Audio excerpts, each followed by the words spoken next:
Good morning, and what a beautiful morning it is. Welcome to the 363rd celebration of Harvard Commencement. I'm Diana Eck, a professor of comparative religion and Indian studies here at Harvard. I'm joined in our treehouse by Professor Dan SCHRAG, who is a professor of geology and the head of the Harvard University Center for the Environment.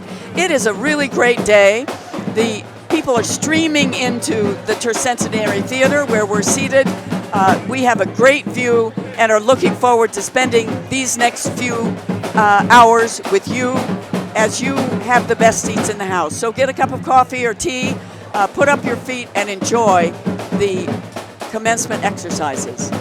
So, Diana, it's really spectacular today. Not only is the weather magnificent after a long, cold winter in Cambridge, right. So true. It's just clear and beautiful here, but actually it's thankfully not too hot. You know, last year we were sweltering in 90-degree heat. It was incredibly hot. And this year, it just, everybody looks excited and happy. This is such a special day when you look out and you see all of the PhD students and professional students filing in to the Tercentenary Theater. You see all this potential for the future. You know, what's wonderful about this day and this celebration today is that it's both looking back and looking forward. You know, there's a lot of Harvard history here. As you said, this is the 363rd commencement, and there'll be lots of aspects of this day that'll include talking to the 50th reunion class or the 25th reunion class. But really what today is about is looking forward, looking at all of these students who have worked so hard for the last several years, sometimes 2, 3, 4, in the case of PhD students, even more. And here they are now working, going forward out into the world to really change the world. They are our future. It is commencement. In that sense, it is a beginning. And with trepidation and with hope and high optimism for the future, everyone is beginning a new phase of their life. All of these graduates who are here today. That's great. And we actually are joined right now by one Harvard graduate. She is in the class of 2014. We have Valerie Shen here. Valerie Shen is in Cabot House. She is graduating in both in environmental science and public policy and in earth and planetary science. I know Valerie because she actually took my course as a freshman. Oh, that's wonderful. And then ultimately worked in my laboratory and did her senior thesis with me. She won a Hoops Prize for her thesis. Congratulations. And is graduating summa cum laude in Phi Beta Kappa. Congratulations, Valerie. Welcome. Thank you for all of your help. So, Valerie, tell us a little bit about today. You came in with all of your classmates. When you look out there, what do you think about? Well, I think about all the wonderful opportunities that Harvard has given us, all the great friendships that we've made, the amazing mentors like yourself that we've had the opportunity to work with, but also all the opportunities that we all have for the future, and being part of the Alumni Association, being able to meet alumni around the world, and the great jobs and internships that we've all had and will continue to have throughout the rest of our lives. So now, Valerie, who's here with you today? I mean, what family do you have? Where do you come from? Yeah. So I'm from Madison, Wisconsin, and both of my parents, Ben and Jacqueline, are here with me today. My younger sister, Kelly, is here, and my boyfriend, Jamie, is also here. It's a very exciting day. And you know, what's wonderful about today is there are just hundreds of thousands of students, each with their own story, each with their own path. Now, Valerie, you're heading off to first travel a little bit in Southeast Asia. Yeah, I'm very excited. I haven't seen a lot of the world, I feel like, so going around a couple of countries in Southeast Asia, also going to Japan and China for a little bit, and then I'm going to be starting work full-time in September out in San Francisco. Now, you're following an interesting path. You know, you were very interested in energy issues and environmental issues. You worked on climate change for your senior thesis. And yet you're heading off into the business world. Tell me a little bit about what you're thinking about how your path is going to be through after you leave Harvard. Sure. So I think the business world will be really exciting because I'll gain a lot of very valuable skills there. I think a lot of the work to be done in energy and climate change can be done through the private sector with clean tech companies leading the way. And I think that after a few years in the business world, I'll be able to go get an MBA, and I'm also going to be getting a master's in environment and resources at the same time. And with that and my business experience, really be prepared to make change on climate change issues, especially if I want to go into the public sector or even continue in the private sector. Valerie, it's very, very exciting. And wonderful. I can't think of a more important area to go into. So congratulations.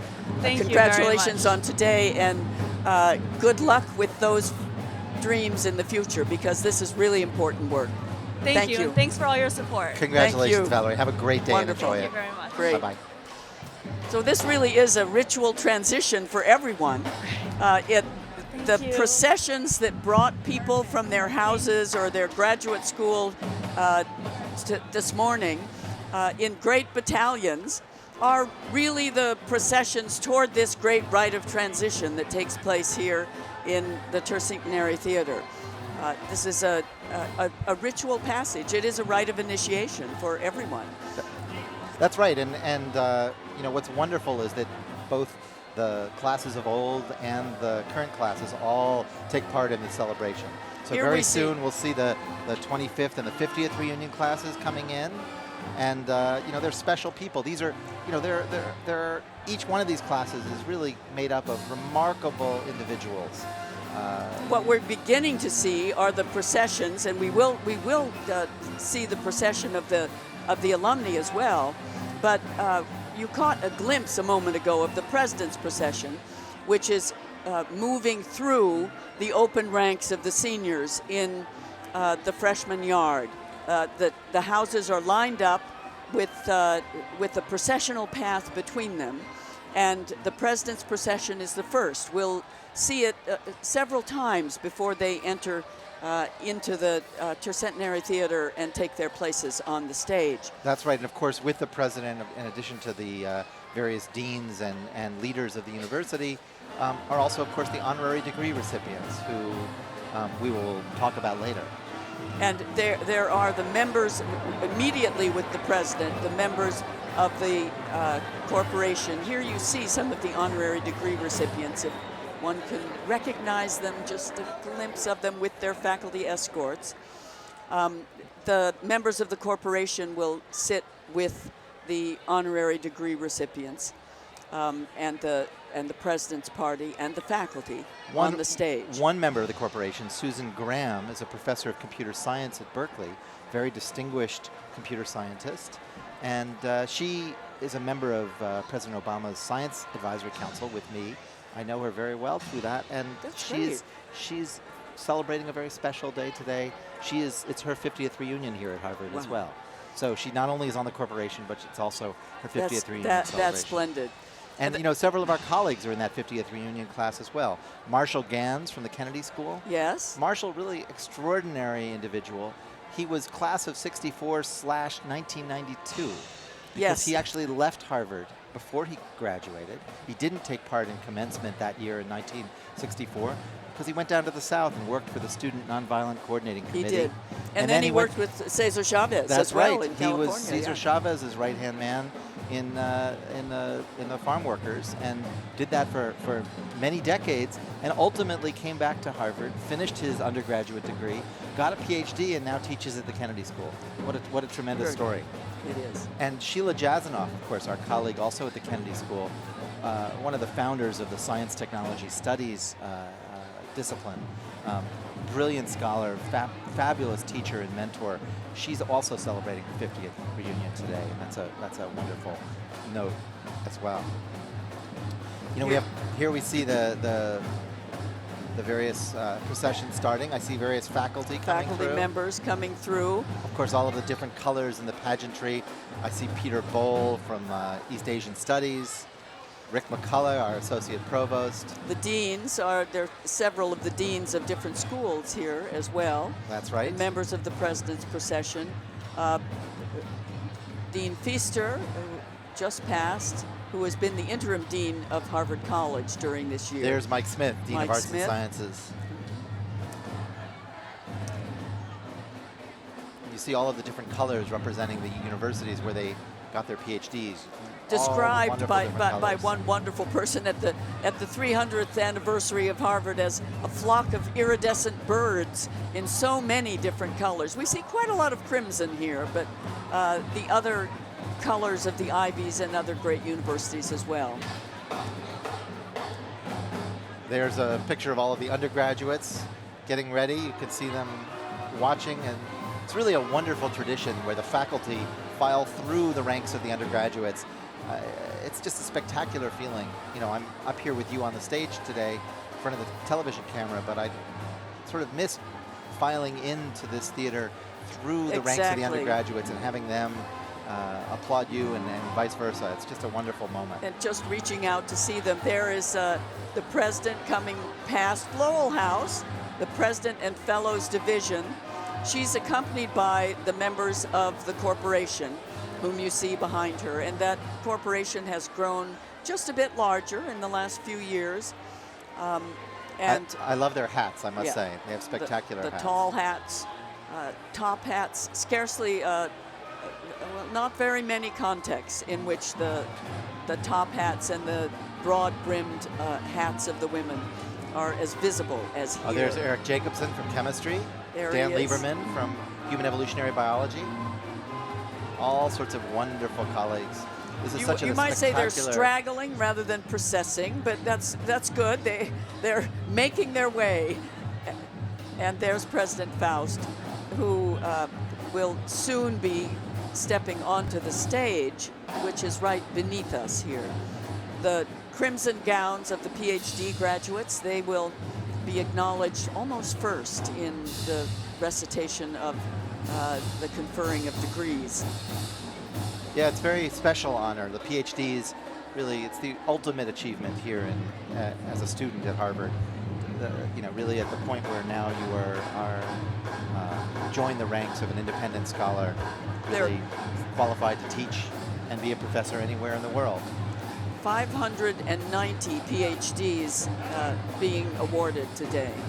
You know, my colleague Peter Gallison, our friend from History of Science, tells me that their small department actually has 16 PhD graduates from History of Science this year in the class. That's really quite extraordinary. It is extraordinary and a very, very important field, that's to be sure. Here in this, well, what some people call Harvard Yard, between the Memorial Church and Widener Library, this was renamed the Tercentenary or Tercentenary Theater in the 300th anniversary of Harvard in 1936. There we see Alan Garber there on the left. Alan's the provost, of course. Provost. And he has his PhD in economics and in an MD as well from Harvard. And those empty chairs on the right will contain the undergraduates as they file in house by house. The graduate schools are already seated here. They gathered in Seaver Quad a little bit earlier this morning and began their procession with the PhDs and then all of the other graduate schools. One of the amazing things about this day is that it's the only time that you see Harvard as a whole. I mean, Harvard University is a word, really, until you see this incredible gathering on commencement day with thousands, tens of thousands, 32,000 people somehow in these quadrangles. Well, it's really an extraordinary collection of knowledge and an extraordinary collection of eager students with incredible ambition, incredible potential to change the world. You know, I see that in thinking about issues related to energy and environment. When I look across these schools, you know, all of these students, I've come across so many of them over the last several years, and they're going to go off around the world and really literally change the world. It's very exciting. They really come from around the world in so many ways, at least in their generation, their parents' generation, their grandparents.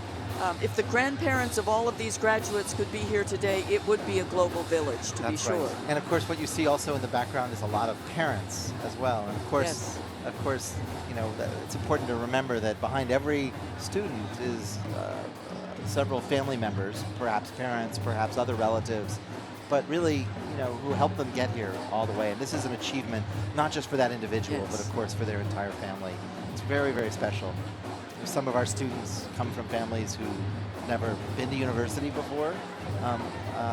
Others have long histories connected with Harvard. But whatever the background, whatever the connection, our students really are a testament to the parents and families and all their support. And this day is as much for them as for all of us. One of the things that's quite remarkable every year, but especially in the last 20 years as Harvard has become so much more global, is the baccalaureate that the undergraduates have. Took place yesterday in the Memorial Church, or Tuesday rather. Oh, here the undergraduates are Here starting to file in. they begin. And it began with a reading from Confucius in Chinese and then English, and then readings from the Bhagavad Gita in Sanskrit, from the Hebrew Bible, from 1 Corinthians in Greek, and from the Quran in Arabic. I mean, this is the sort of linguistic base of the sacred texts of the members of this graduating class. And it's an extraordinary testament to what has happened to the stock of the Puritans, as Fair Harvard puts it. The stock of the Puritans has expanded to include people from all over the world. And this is an extraordinary testament to that. It's true. Globalization is really not just a word. It's here at Harvard, and it's very exciting. Well, and if you look at the deans of the Harvard graduate schools, whom we will hear from, they come from all over the world. Zhao Li Meng of GSAS, of Chinese background, and Nitin Noria of the Harvard Business School, who is of Indian background, and Julio Frank of the School of Public Health from Mexico. From Mexico, and of course, Mohsen Mostafavi. From Iran. From Iran, from the GSD. And the new dean of Harvard Divinity School is from Northern Ireland. So, you know, the flock of deans is really an international, indeed a group of people with a global perspective. And I think that is one of the hallmarks of what is happening at Harvard today. Not only all the world in this small place, but a sense of global consciousness among the students and faculty here. So here come the faculties. Now, we don't separate the faculties in this sense. All our colleagues are all mixed together across all the different schools. It's so true. I mean, the faculty line up. They're supposed to, I mean, undergraduates are told they're supposed to doff their hats as they pass the statue of John Harvard, which we just saw. I'm not sure how many of them still do that. One of the things that is great about this ritual space, the Tercentenary Theater, is that there's so much of individual students' history that takes place here. For the AB graduates, the undergraduates, they come here, and in recent years have come here for their freshman convocation. And then there are all sorts of great public events. There was the Yard Fest, where Janelle Monáe, who sang almost at the same time she sang at the White House, came here to be the lead entertainer. An extraordinary event. And you know, major speeches by people like Al Gore took place here. That's right. During the Al Gore came here to celebrate Harvard's effort and FAUST commitment to sustainability at Harvard. Yes. And you know, this is also a space that's used by the students for things like political rallies. It is, So indeed. this is a place where student activism and student political speech really is center stage, and that's part of the vibrancy of this place. Here we see some of the PhD students coming in. All of these students, believe it or not, and their families will be fed somewhere after these exercises are over. There'll be processions and sort of movements back to the various buildings on campus and to all of the huge tents that have been set up everywhere. That's right. There is virtually an alternate Well, you know what's so campus of lovely is that tents. Harvard is really in full bloom right now. I mean, Yeah. the trees, the leaves have come out in the last few weeks, and the grass is green. Grounds crew has been working incredibly It's been hard. pretty cold But here it's too, I amazingly think. special. I Yeah, was just talking yeah. to Ned Friedman who's the director of the Arnold Arboretum. Yeah. The Arnold Arboretum is in spectacular, Glorious time right now. Yeah. The rhododendrons are almost out, and it's really an amazing time to go see the Arnold Arboretum. yeah. It's a very special place attached to Harvard, but really this entire campus is a botanical display right now. But I must say, if we had been looking out over the crowd yesterday afternoon during the time that the undergraduates were having their class day, you would have seen people who were, there is Sheila Jasnoff, by the way, and Jay yes. Jasnoff, And Jay some of the Jasnoff for faculty 50th coming reunion, in. yes.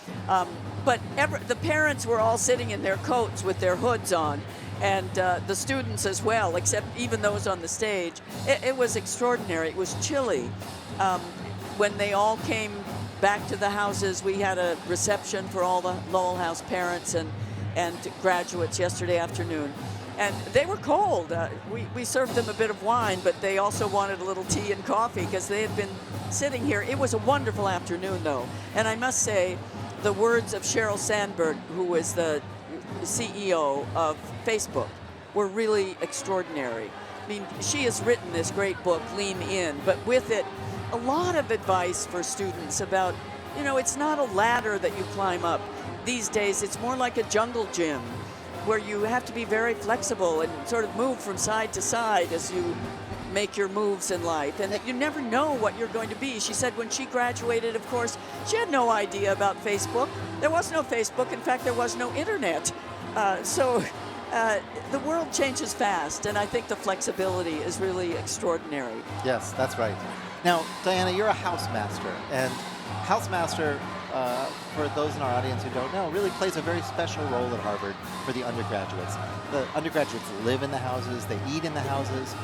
The houses also play a role in their intellectual development. Absolutely. All sorts of activities and events that you organize. So seeing them off and graduating a class of seniors from Lowell House for you must be both wonderfully satisfying, but also a little bittersweet. It is bittersweet, as this day in general is bittersweet for all of us. I think for faculty, for housemasters, for graduates, for our tutors in the houses. But it is true that the houses are not, we have to say, they're not simply dorms here. They are intergenerational communities of faculty and of tutors who are in graduate school and undergraduates. And we have lots of events. I think you came to one of the master's dinners this year. I came to a dinner and had a long discussion with students. I was so impressed with how curious the students were and how engaged they were. I mean, we've had, this is a tradition that's great. These are opportunities in the houses to have a small dinner or a small discussion gathering with, in this case, the likes of Dan SCHRAG, or this year with Justice Souter, who is a member of our senior common room, and with David Gergen, and with members of the faculty throughout. It's just a wonderful those kind of chance. opportunities to interact with faculty members outside of the classroom, really in these more special, more intimate encounters. That's a very special part of the Harvard experience. Well, and it's one of the reasons that that I love being a housemaster. I think it's the best job at Harvard. You're not supposed to be out raising money, or I mean, although we do need that, I should remind our audience. But it's an opportunity to be with students outside the classroom, and some of those students are in your classes as well. But I mean, you really is fabulous. You eat with them, you live with them, you deal with them in hard times and with glorious times. That's right. So you really get to know them in a very special way. Yeah. One of our great traditions at Lowell House is Thursday afternoon tea, where Dorothy and I, pour tea in a silver teapot to all comers. It started out as a Lowell House event, but actually we have literally 200 students from all over the college who want to be served a cup of tea. It's a civilizing influence as well, I think. What a wonderful tradition. That's great. It is great. So I think we're getting close. We're ready to begin. Getting close. It looks like the undergraduates are mostly in. They're continuing to file in and take their seats. Seeing this gentleman in turban reminds me that in yesterday's baccalaureate, there was also a reading from the Guru Granth Sahib, from the Sikh scriptures, really for the first time in my memory. Well, some of those seats on the right are still empty, so we have a little time to go before they are all filled in. One of the things that is totally in evidence here are the literally thousands of cell phones on which people are snapping their pictures. This is Drew Faust tried to talk a bit about this yesterday in her in her baccalaureate speech, where she says, "You are the class who entered in 2010, what's sometimes called the year of the smartphone.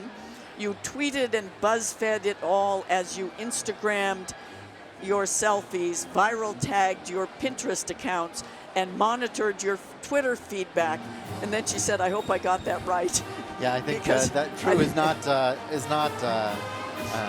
of the generation that uses all those social And that's networks. Instagramming selfies. We're not doing that either at the moment. But I will say that this is a generation where the selfies of dozens of students, they've really developed long enough arms to take group selfies and send them instantly to their friends. Yeah, this class of graduating seniors this year is filled with special people like Valerie, Shen, whom we met earlier. Some of our colleagues also have children in the graduating class. This year, for example, Kathy Buckley, one of our associate provosts, her son Tom Miller is graduating from Adams House. He concentrated in psychology with a secondary in government, and congratulations to Tom and to Kathy Buckley. It's wonderful. And there's so many stories like that. Our colleagues and our friends who have students. There are also many distinguished friends of Harvard who are in their 25th reunion class as well. My friend Ariel Anbar from the Arizona State University and Lisa Dilling from the University of Colorado. Those are both earth scientists who are back here for their 25th reunion. Scott Nathan, who's a friend of Harvard, led the Baupost investment firm in Boston and is now working in the State Department. Scott has been incredibly generous with his money, but also with his time, working tirelessly for a variety of environmental issues, and now is working in Washington at the State Department. And also Jonathan Shaw, who is the managing editor of Harvard Magazine. Jonathan has been a wonderful force at Harvard Magazine for many, many years. His father was actually my father's roommate in Adams House in the class of 1959. Jonathan Shaw is celebrating his 25th reunion today as well. Congratulations to him. There we see pictures of the band playing the last few notes before we get ready to start. What will happen once the sheriff of Middlesex County calls this meeting to order is that there's almost nothing that is unscripted. There's a kind of small booklet that is almost like a sort of ritual manual for the marshal of the university. The Marshal, Jackie O'Neill, is the chief ritual officer, so to speak. And all of the words that the president speaks and that the deans of the various faculties speak as they introduce their students, all of those are part of that script. It's very traditional. It changes a bit from time to time. But on the whole, this is a festivity that is both utterly chaotic and rather ordered. There you see Dean Elwood of the Kennedy School and Jackie O'Neill on the bottom left, who is our There's David Marshal. Elwood, Dean of the Kennedy School, talking with Drew Faust, I think. Faust. Mm-hmm.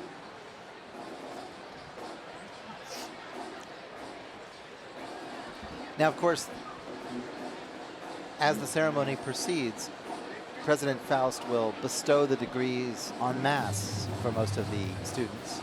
The deans will get up individually and ask the president to bestow the degrees that the students have earned, and she will do it en masse, with one exception: the undergraduates who graduate summa cum laude, the highest Greek honors that they can receive. Very small number of them in each class. They will actually come up and receive their degree. The summas are asked to draw near as the undergraduates are introduced, and they get basically a handshake.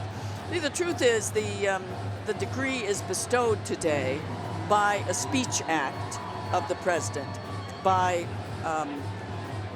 authority of the president and fellows of Harvard College and the members of the Board of Overseers, all of whom voted these degrees yesterday. That is how these degrees are bestowed, and they are graduates as they are here in this Tercentenary theater. Then when they actually get their diploma, that's sort of extra. They didn't really have diplomas for a long time, and there's a wonderful piece in the Harvard Gazette about that this time, that you could buy a diploma. Charles Rosenberg, Drew Faust's husband, there, middle of the screen. There's Jeremy Bloxham on the right, Jeremy, Dean of Natural Sciences, Area Dean for Natural Sciences and Arts and Sciences. And Leah Rosovsky in the bottom left. Leah, of course, son of the former Dean Rosovsky. I think I see our next undergraduate guest who is approaching.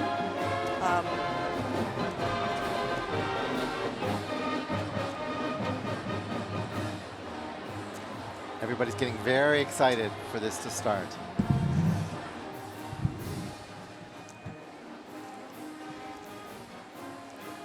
Welcome. We have here with us Alex Diaz, who is at Lowell House. It's not a wonder that I know this remarkable young man as housemaster. Lowell House is already seated, right? Yes, we just sat down now. That's great. Alex, you know me. This is Dan Schrag, who is. Congratulations, Alex. Thank you so much. Tell us a little bit about what you've done here. Majored in and. I majored in psychology, focusing on applying psychology to law and policy. My greatest passion now is to learn how to implement policy that's a little bit more updated and informed by science, specifically psychology. That's wonderful. But so your what are you gonna do area next? in psychology Social would psychology, interest people, because you're really examining the roots and of unconscious biases, unconscious bias and prejudice. That's great. So tell me, what are you going to do next? So I've been blessed enough to receive a Rhodes Scholarship, so I'll be at Oxford next year. That's spectacular. Pursuing reading for public policy for my first year there. That'll be a wonderful next step. That's really fun. So when do you head to England? I head in October. Last week of September. That's great. And what are you going to do for the summer? I'll be back home in New Jersey working with Senator Cory Booker on his upcoming campaign. That's very exciting. Terrific. So tell us a little bit about your background in Union City, New Jersey. So my parents immigrated here from Cuba in the 60s during the Communist Revolution. Pulled themselves up by the bootstraps, and my dad worked his way through college and law school and worked his way to get me to be where I am today. And I'm so grateful for my parents for all they've done for me. Are they here today with you? They're here today. They must be very excited. Oh man, this is all for them. It's not even for me. Do you have brothers and sisters? I have 2 older brothers, and they're also here too. Oh, that's great. What a wonderful celebration. And Good what do you for hope to be doing in 10 years? I have no idea. I want to practice law for a bit, but I do want to go back and help out my community.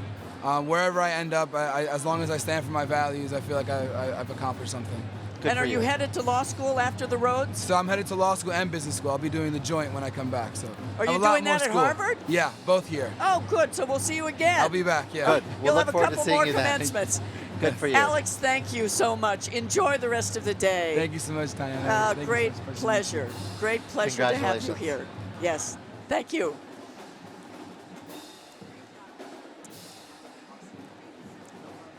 Okay, we see the final handful of undergraduates filing in. Here's one of our honorands, and I think many people will recognize him. Yes, there we go. He is President George H.W. Bush, and he's 41st with Roger President Porter. of the United States. He's accompanied, every honorary degree recipient is accompanied by a Harvard faculty member. Of course, the commencement speaker, the head of the honorary degree class this year, is Michael Bloomberg, former mayor of New York City. He's accompanied by Rebecca Henderson, university professor at the business school. Well, at the honorary degree dinner last evening, George Bush was not able to attend. He's conserving his energy these days, and rightly so. But it's a great honor to have him here. Honestly, no matter where you were on the political spectrum during the Bush years, there was a lot that happened. Absolutely. including the fall of the Berlin Wall and the end of the Soviet Union. And he also was a huge president. He achieved a lot. I think that people are not aware of some of his spectacular achievements in the environment. For example, the Clean Air Amendments of 1990 were really under his There's effort. another of our honorands. People may not recognize him. That's Seymour Sleeve. That is it's Seymour Slive, they say. Slive. But he is a great art historian. I knew him, for conversation at several, Cambridge Scientific Club or some of these things that were really interesting. It's a wonderful tradition that every year at least one of the honorary degree recipients is a former Harvard faculty member. Yeah, and there are a lot of longtime Harvard faculty members who, who already have degrees, but who deserve the honor of, That's right. Of an honorary degree. It And really we'll is see extraordinary. all of the honorary degree recipients in We'll just a see little them while. one by one, and everybody who has a gazette in their hands already knows who they are. A friend of mine, one of our colleagues who's on the honorary degree committee that selects the honorary degrees recipients, told me a story. I don't know if it's apocryphal, but that the President Bush, when he was told about that he was selected to receive a honorary degree from Harvard this year, said, "Oh, that's wonderful. Barbara can just drive me down from Maine." I don't know if that's actually how he got here, but I imagine, and that's a wonderful story. it's only about an hour from Kennebunkport. Yeah.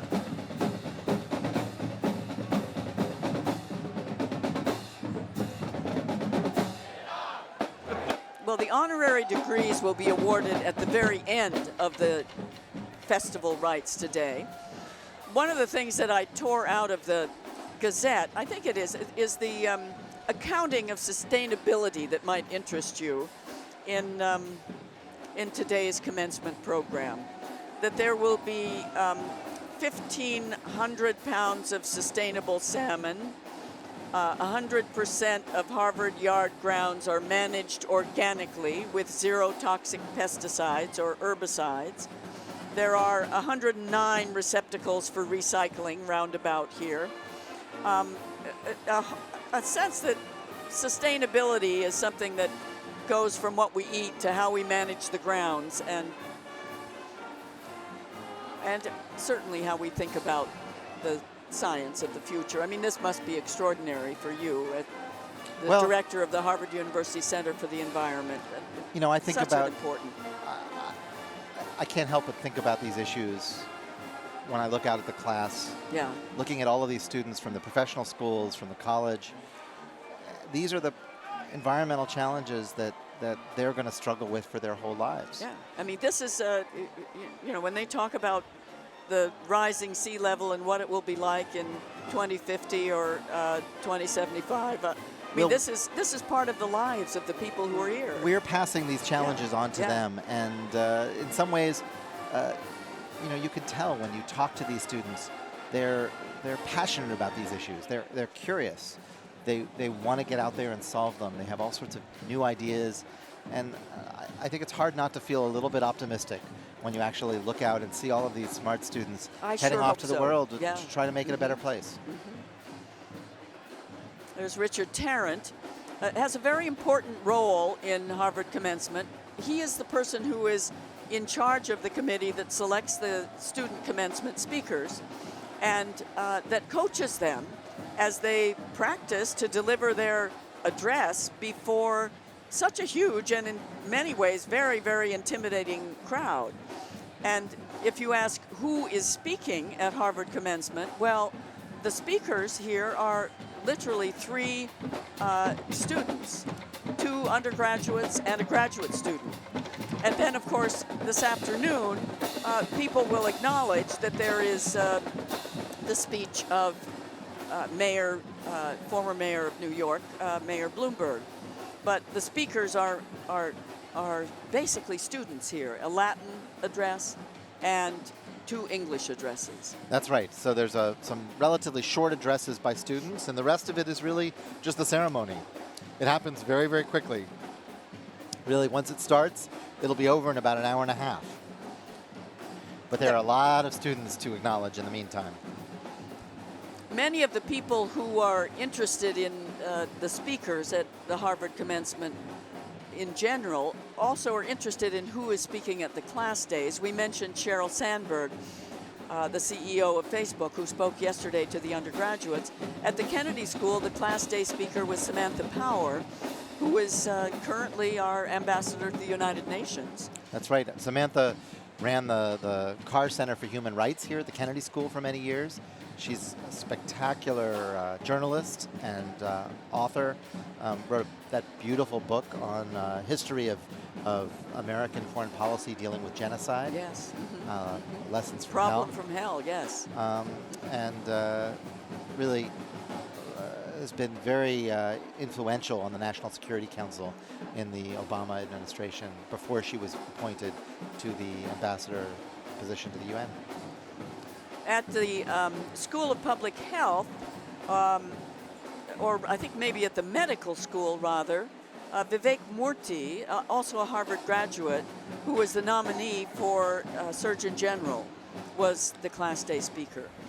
And you know, each of the schools, law school, public health, have their own speakers for the ingathering of the class in the day before commencement. But you know, Samantha Power is sort of classic example of someone who really very common at Harvard, how many of our colleagues, both on the faculty and former students, who go on to service, who really Yes. focus on serving this nation and serving the world in a variety of capacities. You know, today we say goodbye to a colleague of ours in the law school, David Barron. Yes. David and I taught a course together. He focuses on a variety of issues in cities.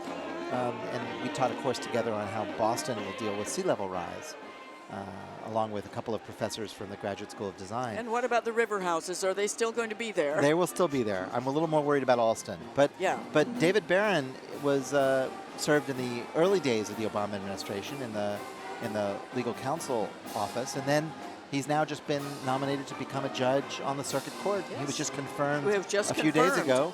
And so he will be Absolutely. leaving Harvard tomorrow, on Friday, and take up his judgeship in Boston. It's both bittersweet. It's wonderful that he will be there. We need his kind of wise counsel on the bench, but at the same time, we'll miss him from being part of our faculty. We remember today, of course, that you were reminding me as we gathered that this is actually the birthday of John F. Kennedy. That's right. He would Who be would be 97, 97. if he were alive today. And when I think of the 50th reunion class, I mean, this has been from start to finish a year of 50th commemorations. And that 50th reunion class lived through them all, really, from the beginning of their senior year on. There was the 50th anniversary of the March on Washington, then the 50th anniversary and commemoration of the assassination of President Kennedy. Yeah, in And fact, if you talk to the 50th reunion class, I've spoken to many of them, they all know exactly where they were at that time when they heard that news. And then the 50th anniversary of that spring when students went down to lobby for the Civil Rights Bill. And the 50th anniversary of the visit of the Beatles to Cambridge. I mean, all of this was part of the lived life of that remarkable class. And it includes, by the way, you mentioned Sheila Jasanoff and Marshall Gantz, Stephen Breyer, a Supreme Court justice, and Andy Weil, one of the great health gurus of our time, all back for this 50th reunion, and we wish them well. I have one personal interest in this extension school class that's graduating, and that is my to-be daughter-in-law is getting a degree in extension studies as a graduate with a master's in museum studies today. Diana, And, congratulations. That is That's just wonderful. Good for her. What is her name? Her name is Crystal Stone, and her fiance, Kreshnik Zenelahu, is one of the 4 kids from Kosovo who came to live with us Wow. in 1999, and he will graduate from medical school in UMass on Sunday.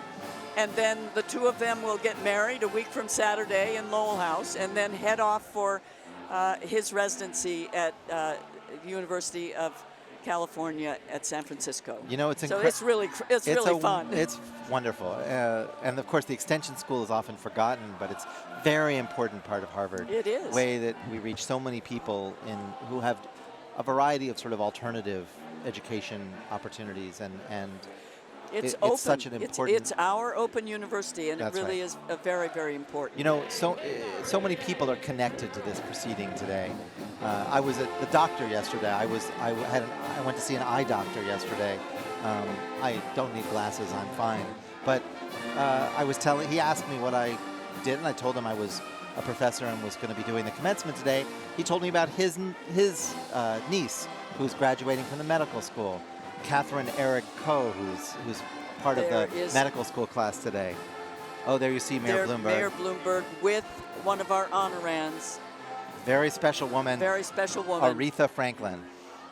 Yeah, this is going to be really a very exciting commencement morning. Now, everyone does have their memories, and you talked about your eye doctor. I was running across the street and hailed by a former class day speaker or commencement speaker, the comedian Jimmy Tingle, who was with us a couple of years ago. I do think most everyone is seated. I don't see those rows of empty chairs. I think when we see the marshals come down the aisle and report to the university marshal that everyone is seated. I still see a handful of students filing in. There they are. But they're almost done. You can see the end of the procession there. The band playing 10,000 Men of Harvard, and certainly today there are 20,000 men and women of Harvard gathered here in the Tercentenary Theater. It is just extraordinary to see this space so filled with such a gala array of people. There's Dean Feaster, who has served so admirably as the interim dean of the college. Talking to Jackie O'Neill, the marshal, and she's about ready to get going. Martha Minow just walked by the camera, the dean of the law school, and Julio Frank is looking at us there in his blue and gold robes. And in the white former health minister of Mexico and now dean of the School of Public Health. In the white is Grace Scheibner, who deserves a lot of credit for putting this whole show together. She has an office over in Wadsworth House and works on this from one commencement to another. Yes, planning for this event does not happen in just a few weeks. This is something that really takes all year long. There's Jackie O'Neill, and this is the oldest non-religious ritual in the United States, the festival rites of Harvard Commencement. And this sense of the gathering of a great university is really powerful, of the faculties, of the students, and of the alumni who constitute part of what is now embraced in that term, Harvard University. Here come the marshals, the last few people to file in. You could see them with their top hats. The array of marshals responsible for keeping order as the ushers and sort of ritual it's kind of magistrates remarkable that of this the isn't university. just total chaos. It is incredible that this is not total chaos, and that is due to the good offices of the marshals.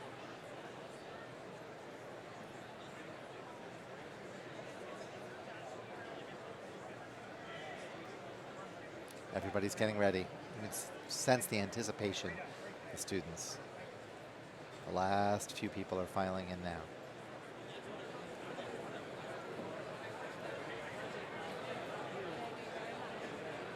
There they are, Ben Levy reporting, Harry Lewis reporting to Jackie O'Neill that all is in order.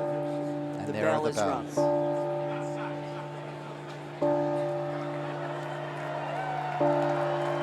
A roar goes up from this crowd.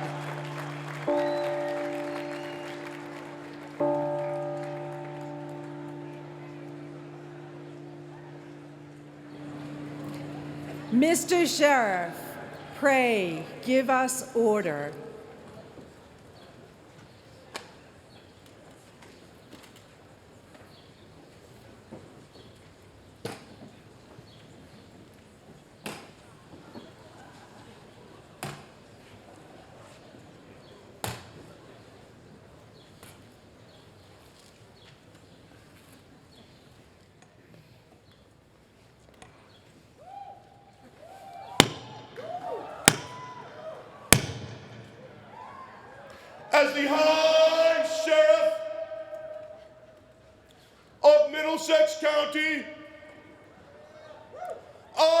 declare that the meeting will be in order.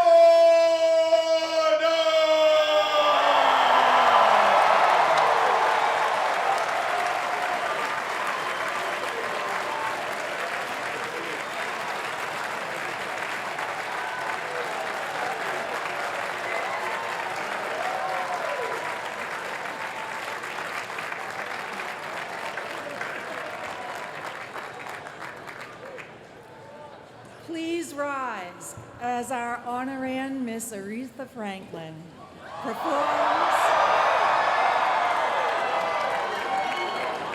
performs the national anthem.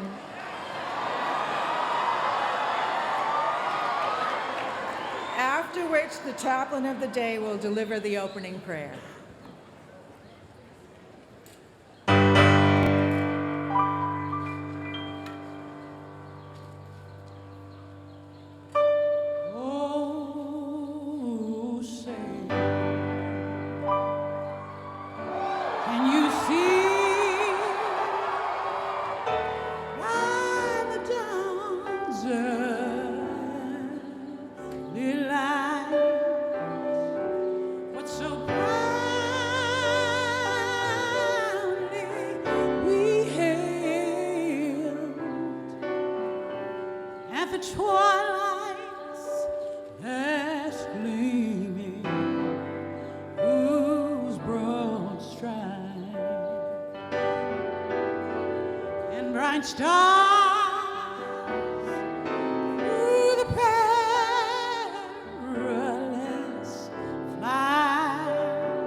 Look to the soaring heavens, look to the depths of our hearts, and let us pray that from horizon to horizon, from the first glimmering of an idea to its full flowering, from the dawning of companionship to firm friendship and fellowship in learning, all we celebrate today be blessed. May the world find blessing in the women and men of Harvard. May these bannered hosts, arrayed in crimson, fledge as forces for good in the world of our times, so that speedily and soon, on the Hill of Washington and in the canyons of Wall Street, in the highest reaches of academe and on the vanguards of our arts and industry, in schools and in hospitals, in laboratories and in law firms, in theaters of conflict and in crucibles of statecraft, there may be heard new voices of wisdom and voices of compassion, voices of reason and voices of insight, voices of exhilaration and voices of understanding, voices that say, let us join hands to forge a way of purpose and of promise, for the need is great and the time is come. For just as the rain and the snow fall from the heavens, and there do not return without first having watered the earth, so that she births and sprouts, and gives seed to the one who sows, and bread to the one who eats, so too shall be my word which proceedeth from my mouth.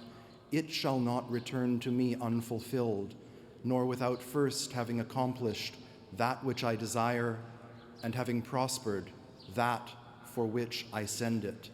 You shall go forth in joy and be guided by peace.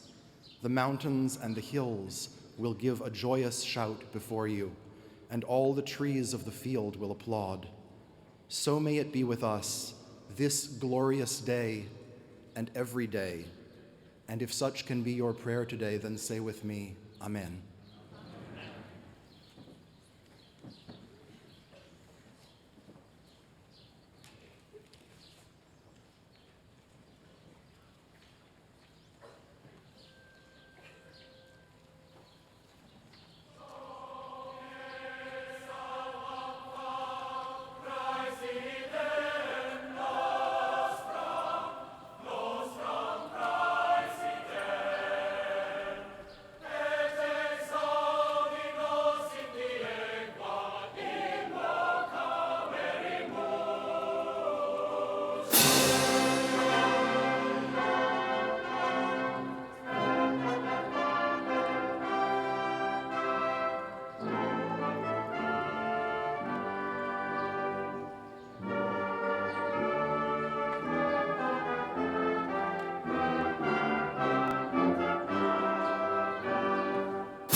Latin salutatory.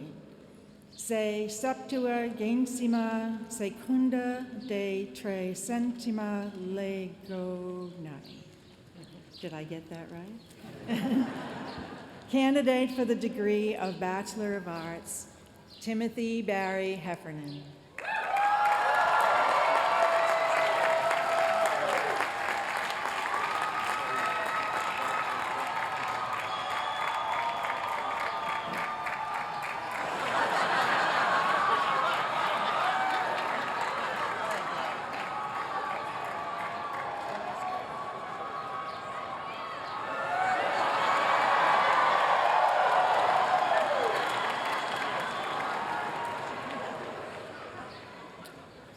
Praeses Faust, decani insignes, professores, necessarii, familiae carae, tandem collegae mei, salvete omnes.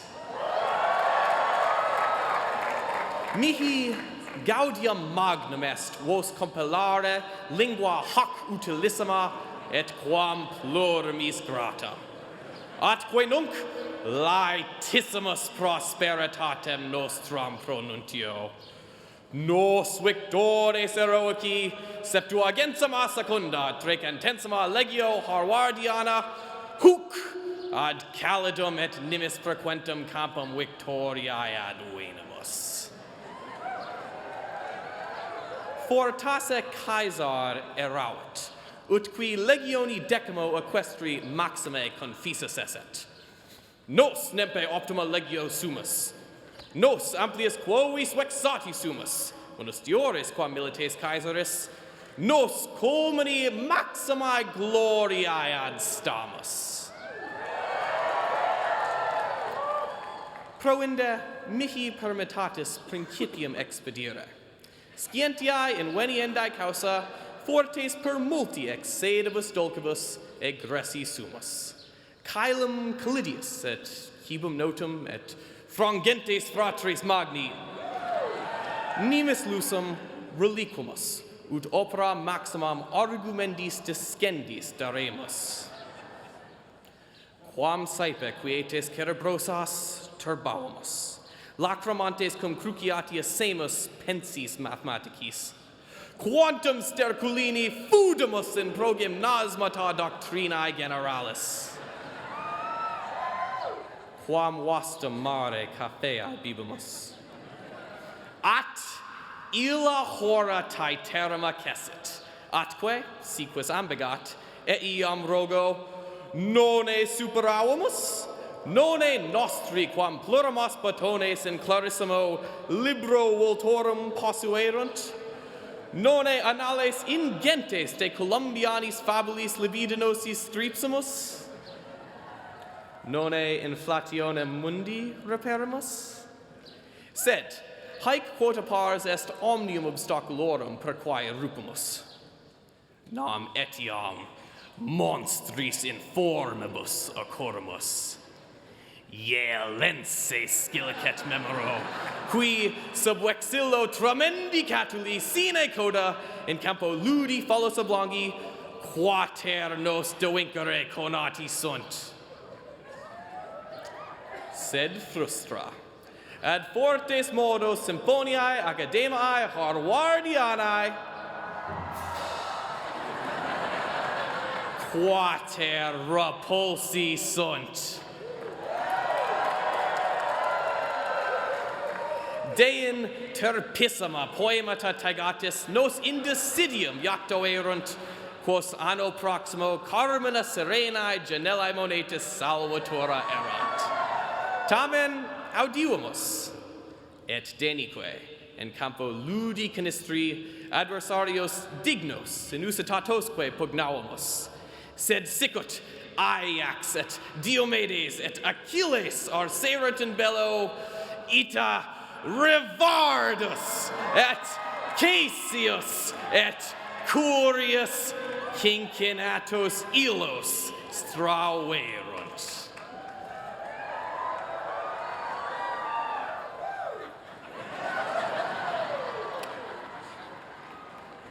Mirabile visu.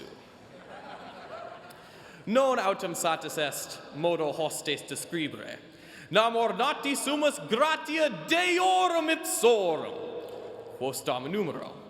Alta voce ding manus, nos principio direxit, fecitque ut, sicit alites, valaremus.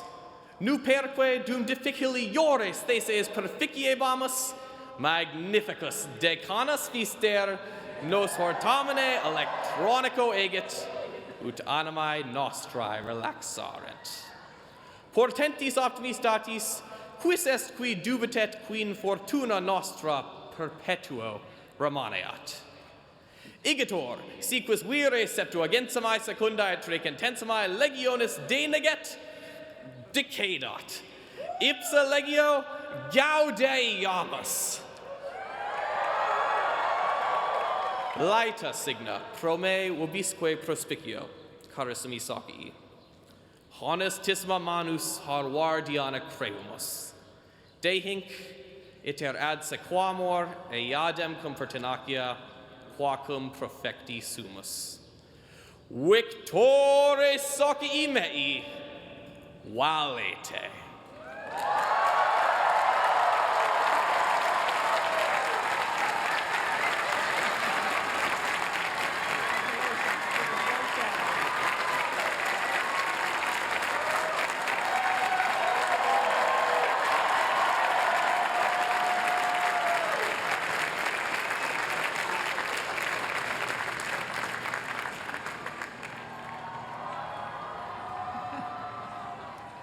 Senior English Address, a Harvard Spring.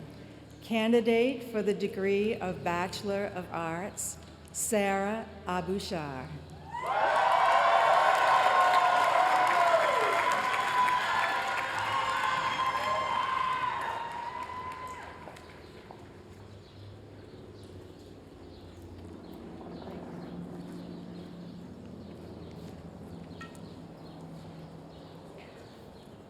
When I was around 7, my toothless brother and I, on long, boring taxi rides in Syria, would indulge in imperialistic fantasies of how we wanted to take over the country outside our windows.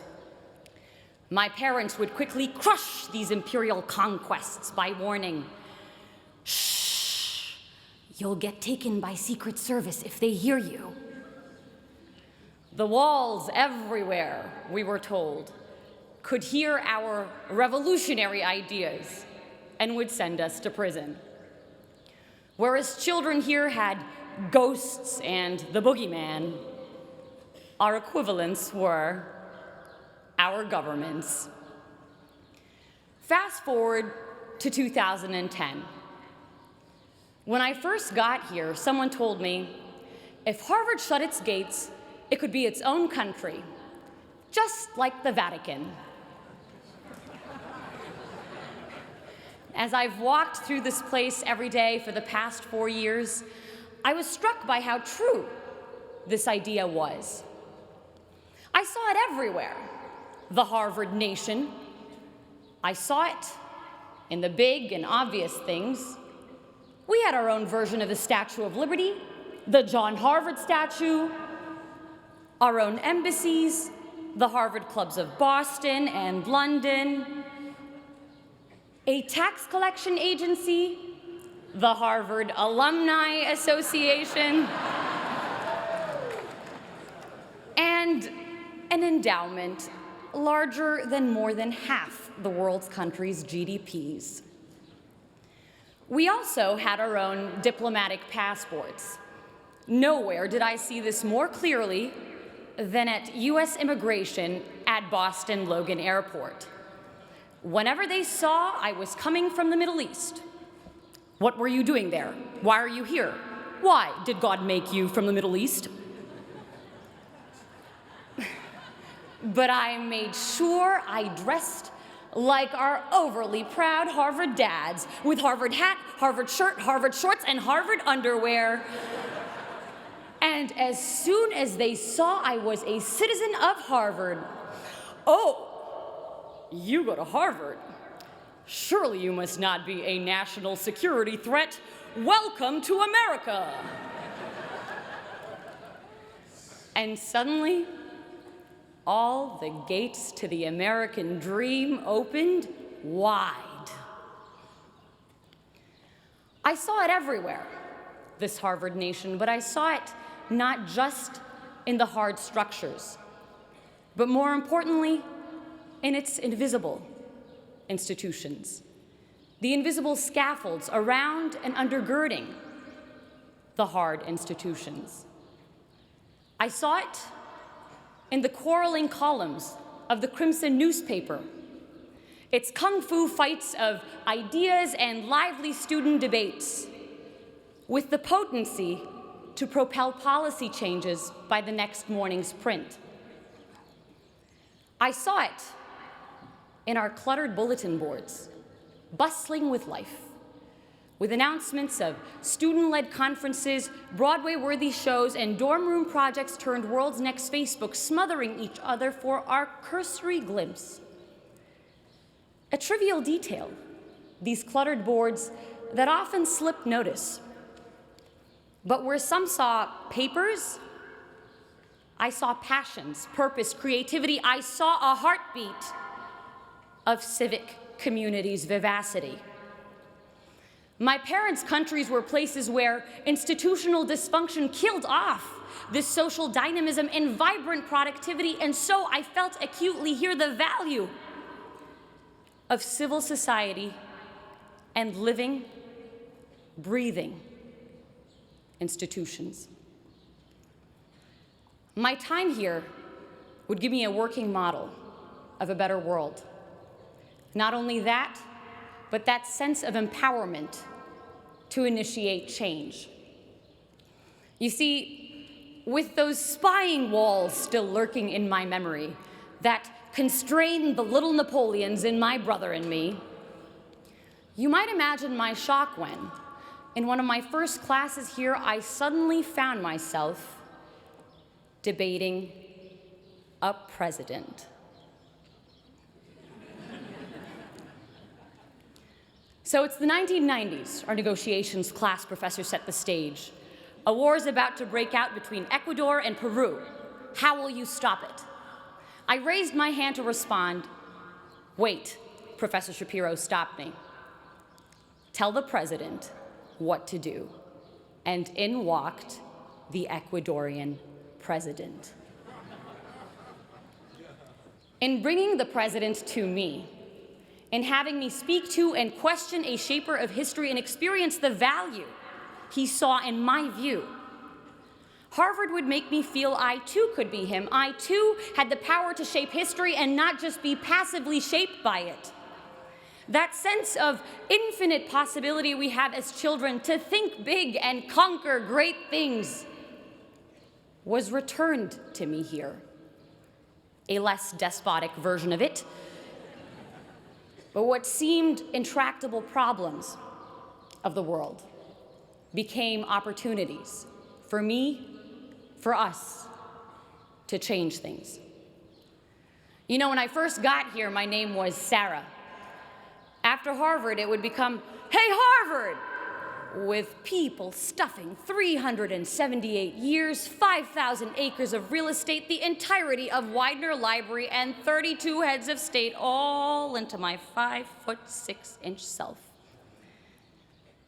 Ridiculous as it is, there's a strange reality to it. Arab-American author Renda Jarrar pictures inhabiting a new place as running barefoot, the skin of our feet collecting sand and seeds and rocks and grass until we had shoes made of everything we'd picked up as we ran. And running through Harvard Yard over the past 4 years, the skin of our feet collecting a world of experiences. We each become this place in a strange way. Each of us picking up bits of people and history and ideas that changed the way we saw the world.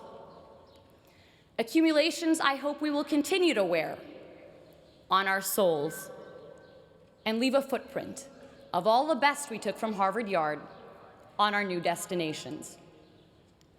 And that's why I am hopeful for the future. I am hopeful because of my dining hall dinners spent marveling at friends who, while their countries wage bloody war against each other, are able to carry out civil conversation and build generative projects together. I am hopeful because of the founding mothers and founding fathers of revolutionary ideas like these being launched into the world, who will make of its institutions, its constitutions, its hospitals, its art houses, something better. We hear a lot in the news about an Arab Spring. This graduation is sending 6,000 revolutions into the world, and the 6,000 revolutions graduating as part of the class of 2014. If we take those revolutions, those great ideas sparked behind Chipotle burritos and Starbucks coffee cups in our version of Tahrir Square, Harvard Square, out with us into the real world, into the real Tahrir Squares, and make something of them. Revolutions not in arms, but in minds more powerful and permanent and pervasive.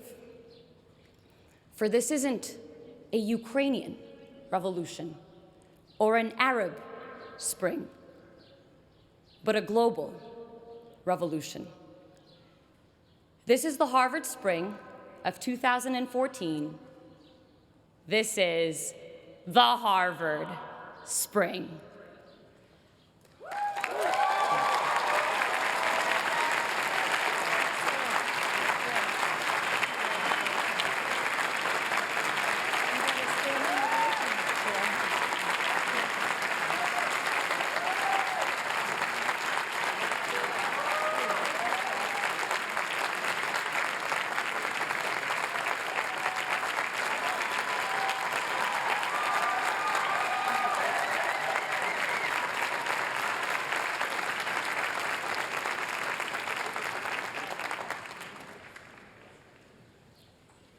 Graduate English Address, A Kind of Destiny. Candidate for the degree of Master in Public Policy, Philip A. Harding.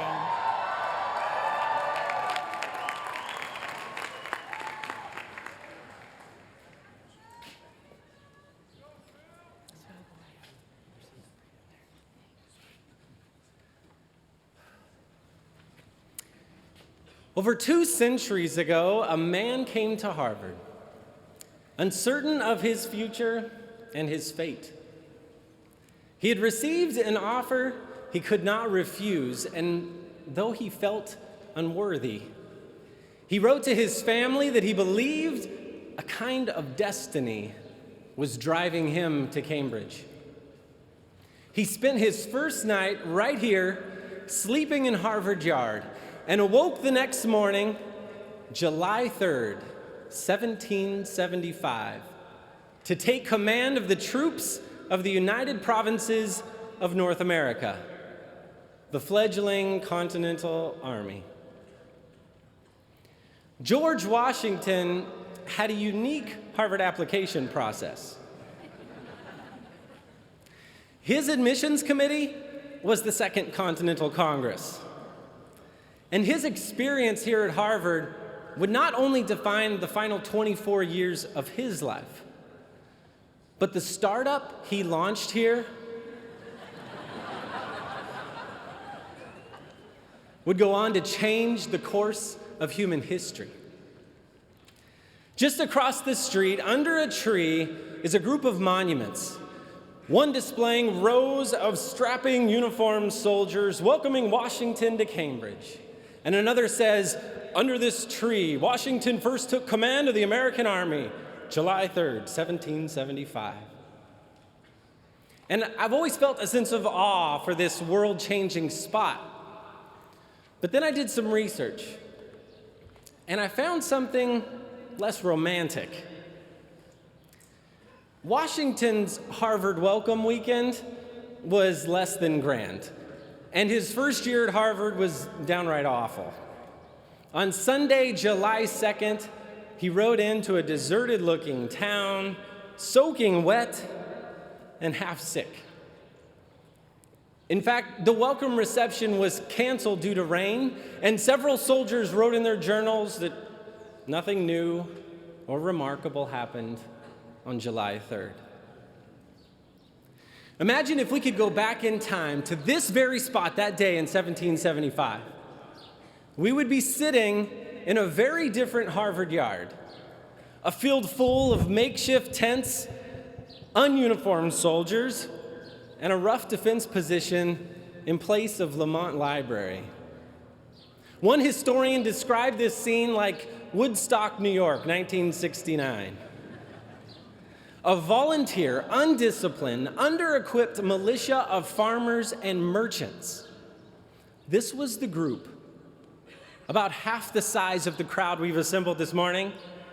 This was the group that Washington came to lead against the most powerful military force on earth. But Washington took what was offered to him here at Harvard, and he made the most of it. And I'm not just talking about the brass doorknobs or the metal roof he took off Harvard Hall to melt into musket balls, which they did take.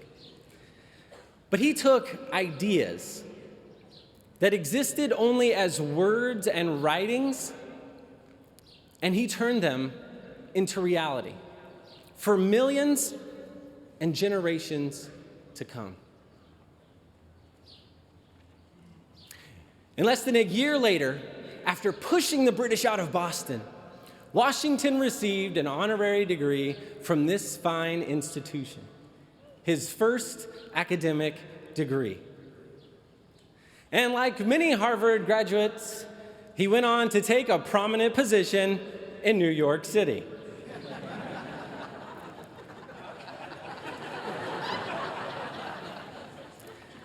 And it almost killed him. Well, the British nearly killed him, and we almost lost the entire war. In fact, the next 7 years of the war effort would become the most challenging years of his life.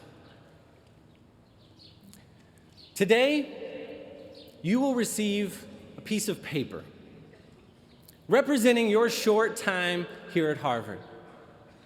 Your successes, your failures, your all-night study sessions, your lessons, your first A, minus.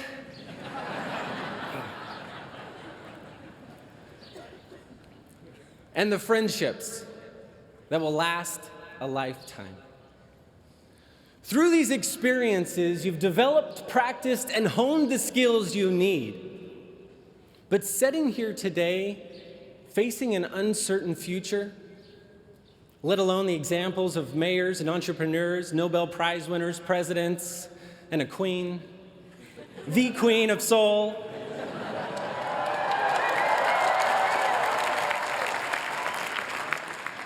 Sitting here today facing a lot of uncertainty and a lot of high bars, it might seem difficult to connect the dots to your destiny. But have faith, because there is a kind of destiny waiting to be fulfilled that is uniquely yours. You see, Washington had to go through a difficult transformation process, even after receiving his Harvard degree, to turn his kind of destiny into a real force that could change history. And he came to discover he could not do it alone. The individuals and incidents that faced him over the next 7 years whittled, carved, and sculpted him into the monumental man we remember today.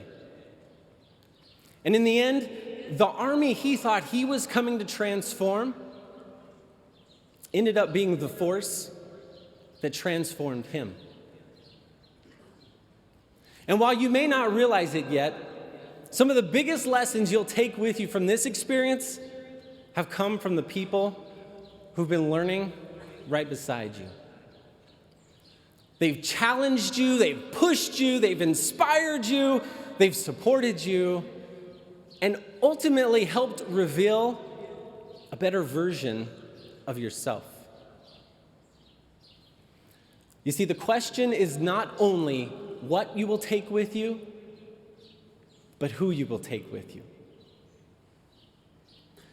On July 4th, 1775, still a full year before the Declaration of Independence, Washington issued his first general orders to the troops from right here in Harvard Yard, declaring that all distinctions of colonies should be laid aside, so that one spirit may animate the whole.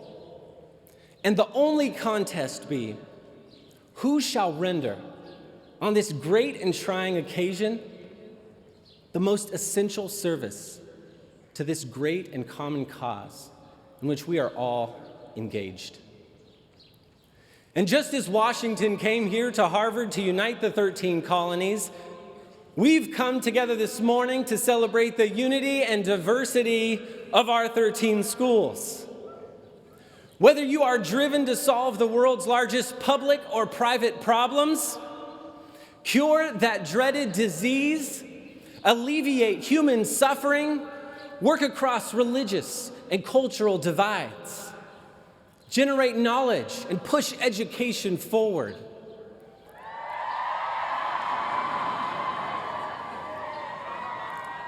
create effective legal frameworks, design and construct the future world we live in, or use technology to enable new discoveries and innovations.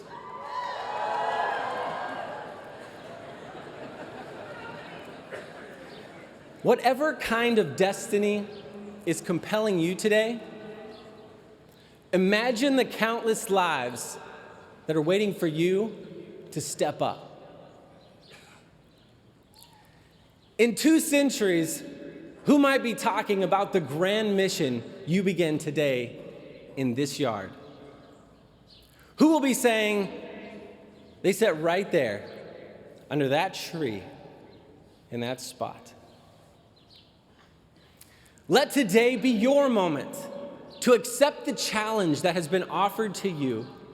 Bring that most essential service only you can provide to this great and common cause.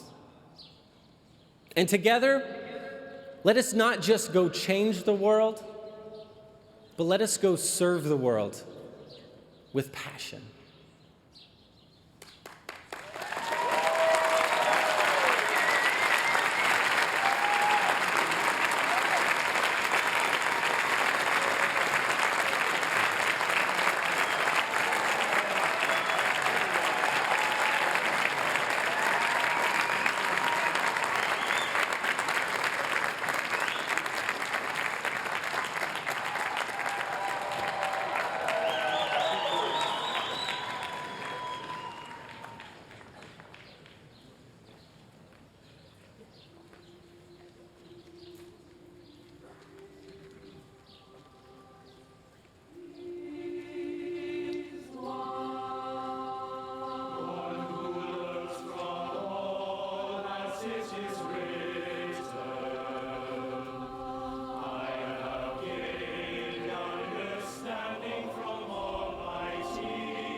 These addresses by selected candidates for ordinary degrees being ended, the deans of the several departments will now present to the president and fellows and to the Board of Overseers, in the favoring presence of the friends here assembled, the candidates on whom the various academic distinctions are, with due ceremony, to be conferred.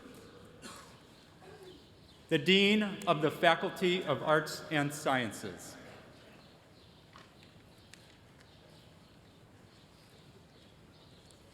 Madam President, Fellows of Harvard College. Mr. President, members of the Board of Overseers. Mr. President. In the name of the Faculty of Arts and Sciences and by its authority, I have the honor to report on 4 groups of candidates who will be presented to you today. First, the Dean of the Graduate School of Arts and Sciences will present candidates for the degree of Doctor of Philosophy, and then the degrees of Master of Arts, and of Science. Next, the Dean of the School of Engineering and Applied Sciences will present candidates for the degrees of Master of Science and of Engineering. Third, the Dean of Continuing Education and University Extension will present candidates for the degrees of Associates in Arts, Bachelor of Liberal Arts, and Master of Liberal Arts in Extension Studies. Finally, near the close of these exercises, the seniors in Harvard College who are candidates for the first degree in arts or in science will stand proudly before you. The candidates in each of these groups have, by vote of the faculty, fulfilled the requirements for the degrees for which they are severally recommended. I salute all these men and women, trusting that they will forever wisely enjoy the freedoms that their education has given to them while bearing the responsibilities that their learning demands of them. Each of these groups will now be introduced to you by the deans responsible for the programs in which they have been enrolled.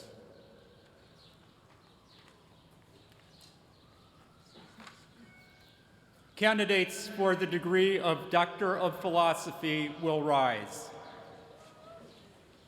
The Dean of the Graduate School of Arts and Sciences.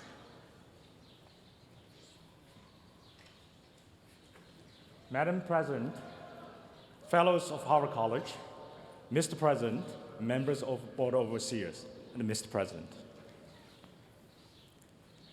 As Dean of the Graduate School of Arts and Sciences, I have the honor to present to you these scholars, all of whom have devoted themselves to rigorous pursuit of advanced study, have attained high distinction, and have made original contribution to knowledge in their several fields of scholarship. By virtue of authority delegated to me and recognizing your high academic achievements, I confer on you, women and men of learning, the degree of Doctor of Philosophy, and I welcome you to the ancient and universal company of scholars, and entrust to you the free inquiry of future generations. Congratulations.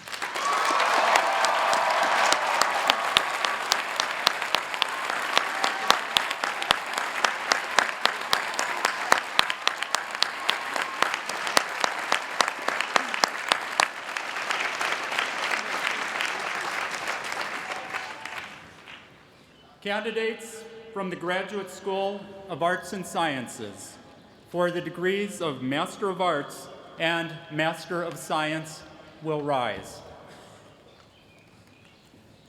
The Dean of the Graduate School of Arts and Sciences.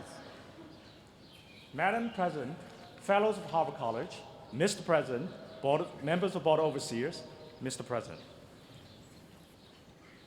As Dean of the Graduate School of Arts and Sciences, I have the honor to present to you these candidates, all of whom have completed a commendable step of advanced study in their respective disciplines.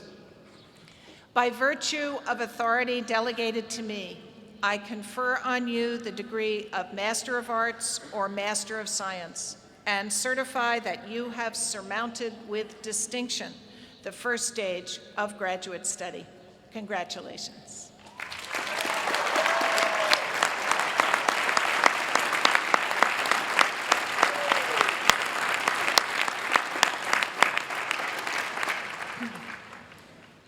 Candidates from the School of Engineering and Applied Sciences for the degrees of Master of Science and Master of Engineering will rise. The Dean of the School of Engineering and Applied Sciences. Madam President, Fellows of Harvard College, Mr. President, and Board of Overseers, and Mr. President. As Dean of the School of Engineering and Applied Sciences, I have the honor to present to you these women and men who have completed their first step of advanced study in engineering and applied sciences. By virtue of authority delegated to me, I confer on you the degree of Master of Science or Master of Engineering, and certify that you have surmounted with distinction the first stage of graduate study. Congratulations.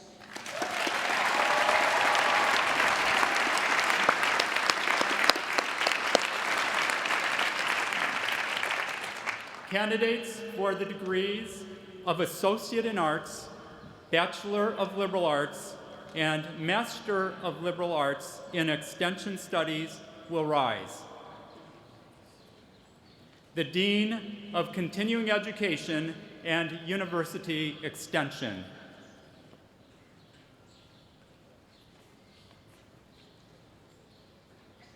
Madam President, Fellows of Harvard College, Mr. President,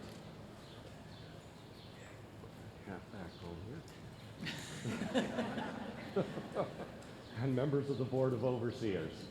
As the Dean of the Division of Continuing Ed and University Extension, I have the honor to present to you these students, candidates for the degrees of Associates of Arts, Bachelor of Liberal Arts, and Master of Liberal Arts in Extension Studies. By virtue of authority delegated to me, I confer on you the degree of Associate in Arts, Bachelor of Liberal Arts, or Master of Liberal Arts in Extension Studies, and admit you to the Fellowship of Educated Men and Women. Congratulations.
The Dean of the Faculty of Medicine.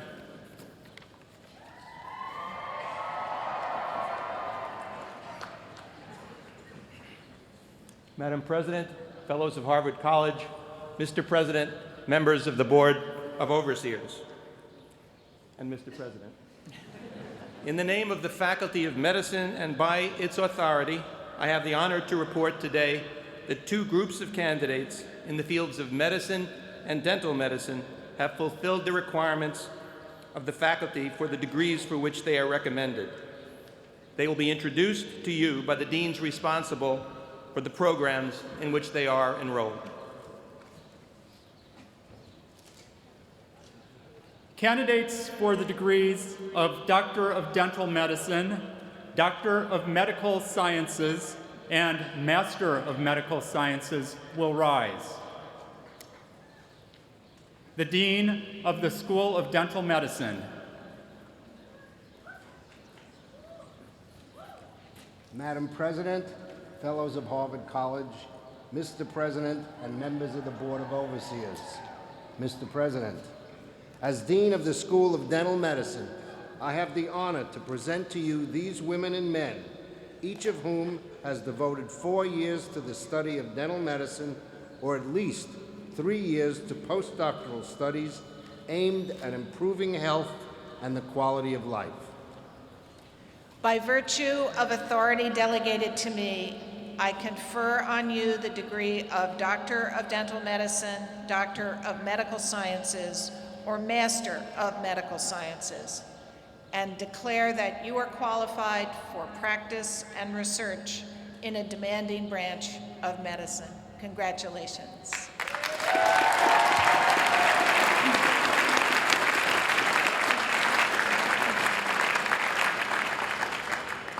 Candidates for the degrees of Doctor of Medicine and Master of Medical Science will rise. The Dean for Medical Education.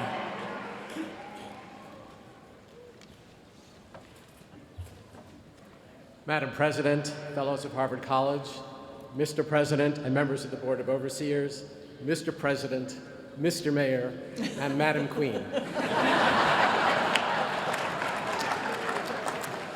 As Dean for Medical Education, I have the honor to present to you these men and women, each of whom has worked hard and well to prepare for a life of learning and service in medicine.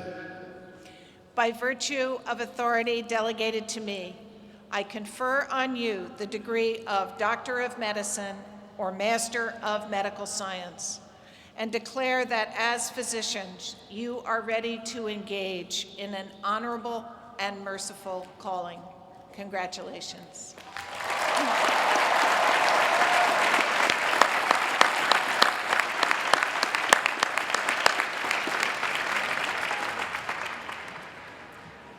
Candidates for the degree of Master of Theological Studies, Master of Divinity, Master of Theology, and Doctor of Theology will rise.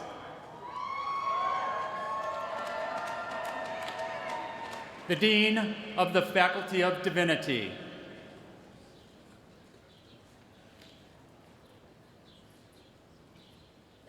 Madam President, Fellows of Harvard College, Mr. President, members of the Board of Overseers, Mr. President. As Dean of the Faculty of Divinity, I have the honor to present to you these women and men, each of whom has devoted 2, 3, or more years to theological or religious studies in preparation for careers as leaders in scholarship and vocations of service.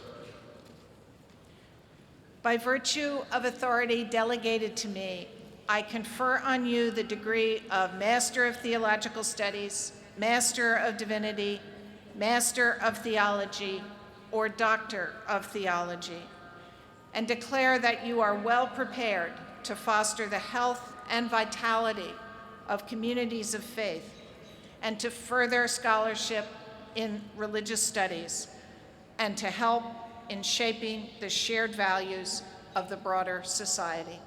Congratulations.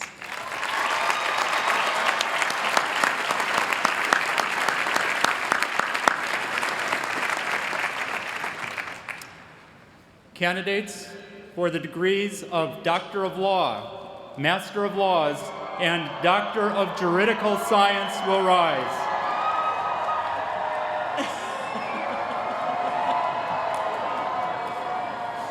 The Dean of the Faculty of Law.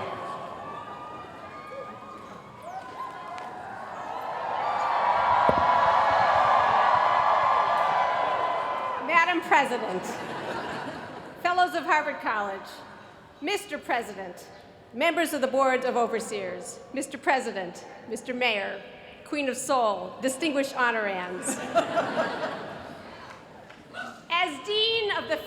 of Law, I have the honor to present to you these women and men, each of whom has completed a degree in legal studies toward the end of advancing justice and promoting the rule of law.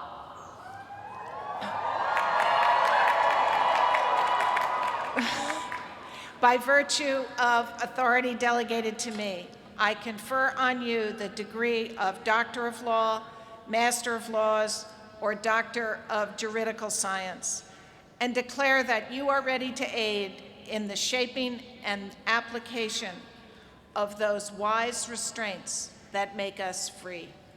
Congratulations.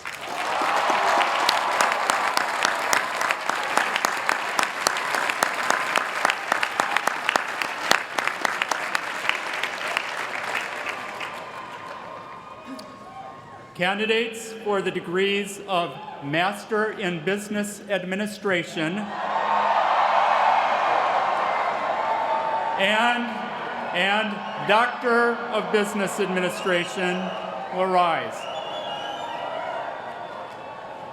The Dean of the Faculty of Business Administration.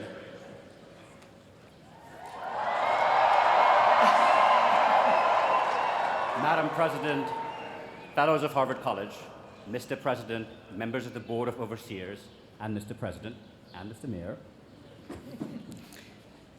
As Dean of the Faculty of Business Administration, it is my great honor to present to you these women and men who have mastered the study of business administration and prepared themselves to become leaders who will make a difference in the world. By virtue of authority delegated to me, I confer on you the degree of Master in Business Administration or Doctor of Business Administration, and testify that you are ready to lead people and organizations in enterprises that will make a difference in the world. Congratulations.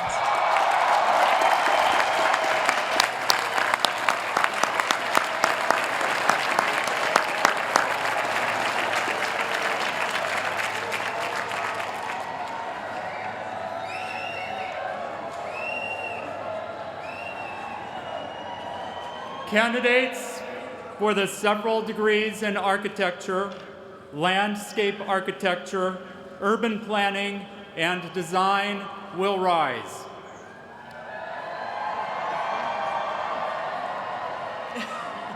The Dean of the Faculty of Design.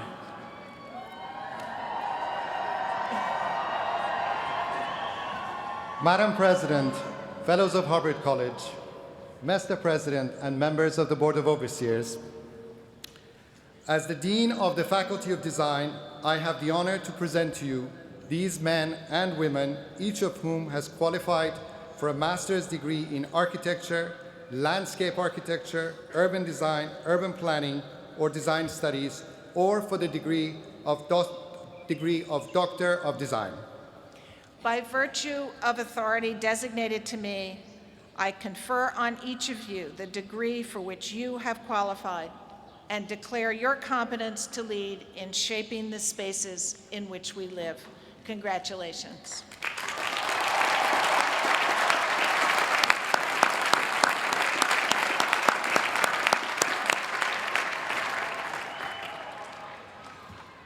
Candidates for the degrees of Doctor of Education, Doctor of Education Leadership, and Master of Education will rise.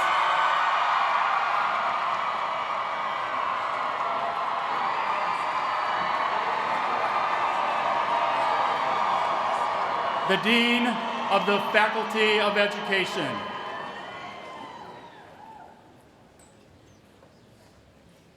Madam President, Fellows of Harvard College, Mr. President, members of the Board of Overseers, Mr. President. As Dean of the Faculty of Education, I have the honor to present to you these women and men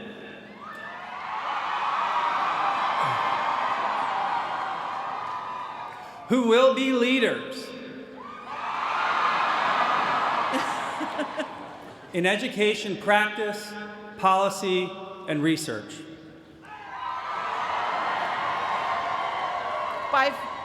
By virtue of authority delegated to me, I confer on each of you the master's or doctor's degree in education and declare that you are well prepared to guide and serve the learning needs of contemporary society. Congratulations.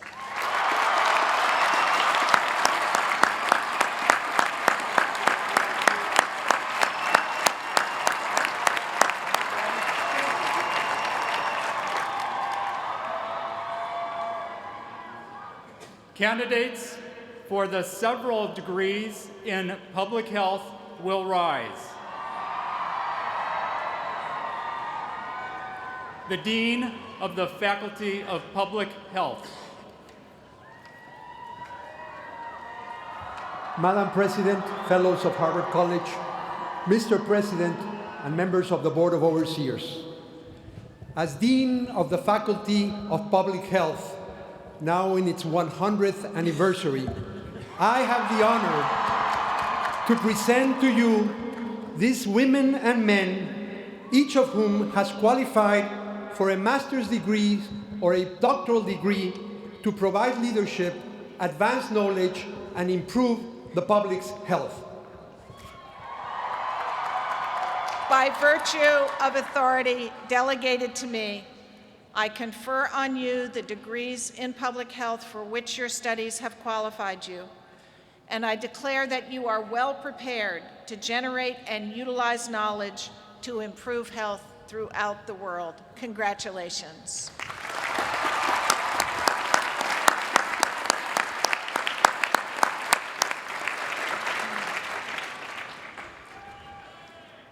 Candidates for the degrees of Master in Public Administration, Master in Public Administration in International Development,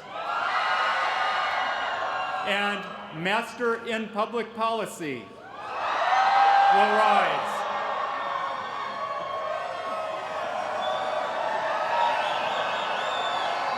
The Dean of the Faculty of Government.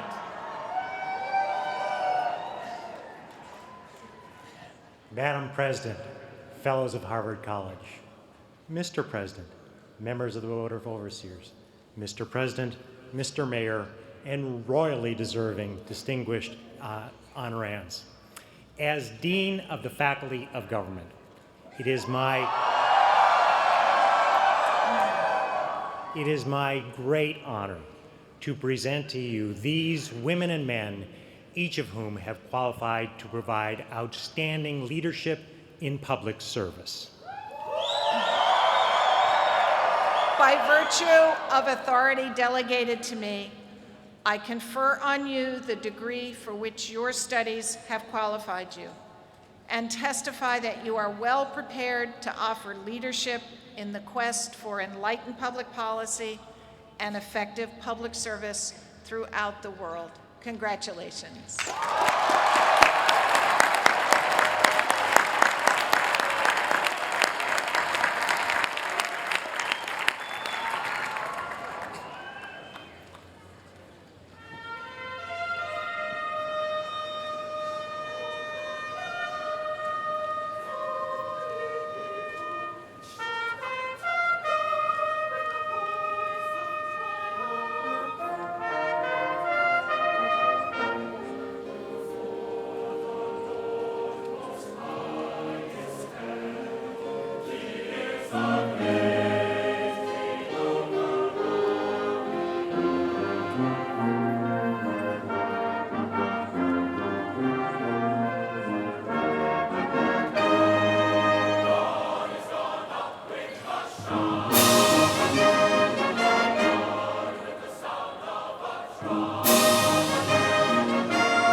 Candidates for the degree of Bachelor of Arts or of Science will rise.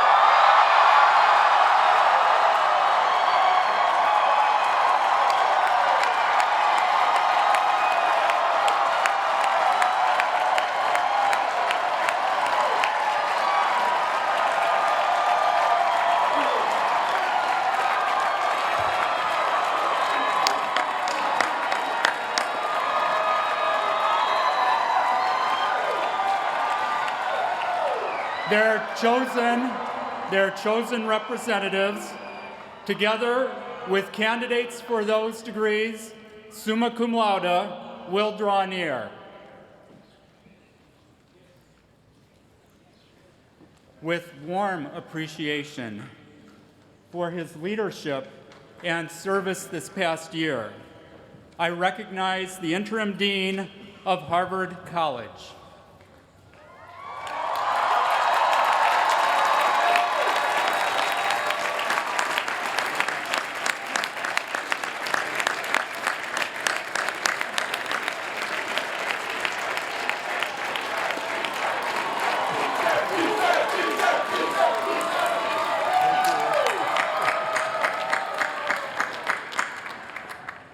Madam President, Fellows of Harvard College, Mr. President, members of the Board of Overseers. As Dean of Harvard College, it is my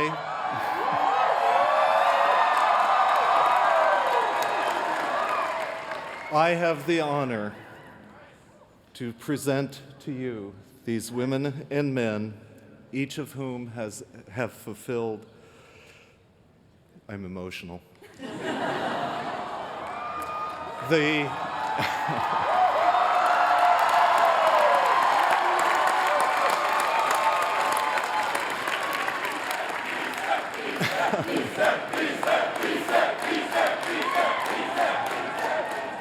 Each of whom has fulfilled the faculty's requirements for the first degree in arts and sciences.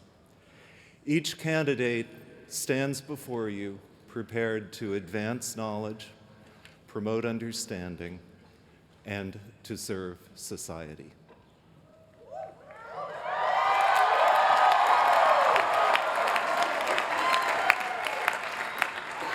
By virtue of authority delegated to me, I confer on you the first degree in arts or in sciences and admit you to the fellowship of educated men and women. Congratulations.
turn now.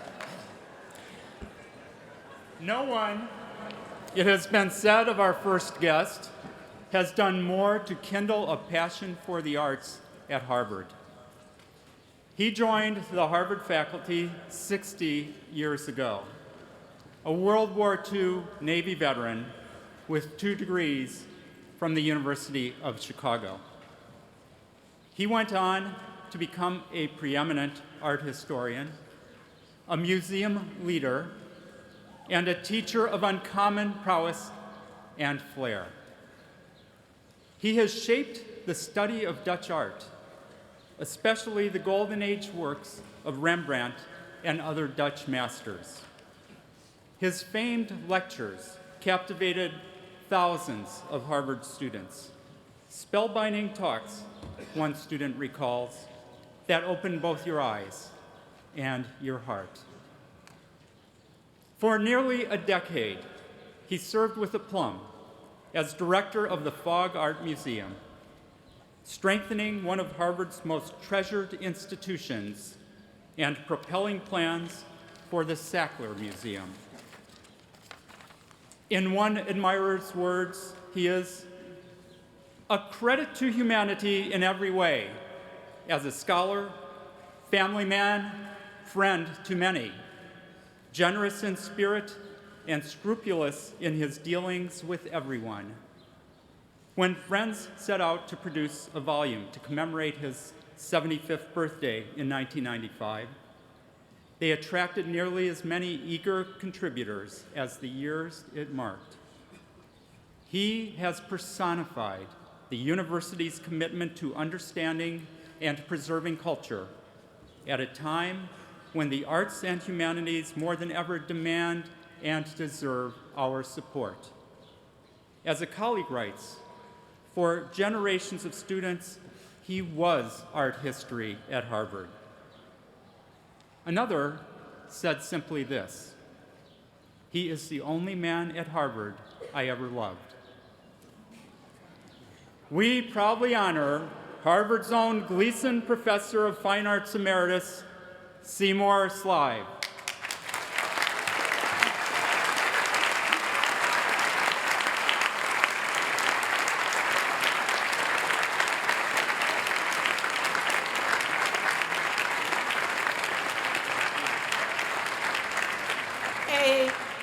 A living portrait in ebullient erudition and humane inspiration. He has masterfully illumined the works of Dutch masters, his own career, a rare work of art. Seymour Slive, Doctor of Arts.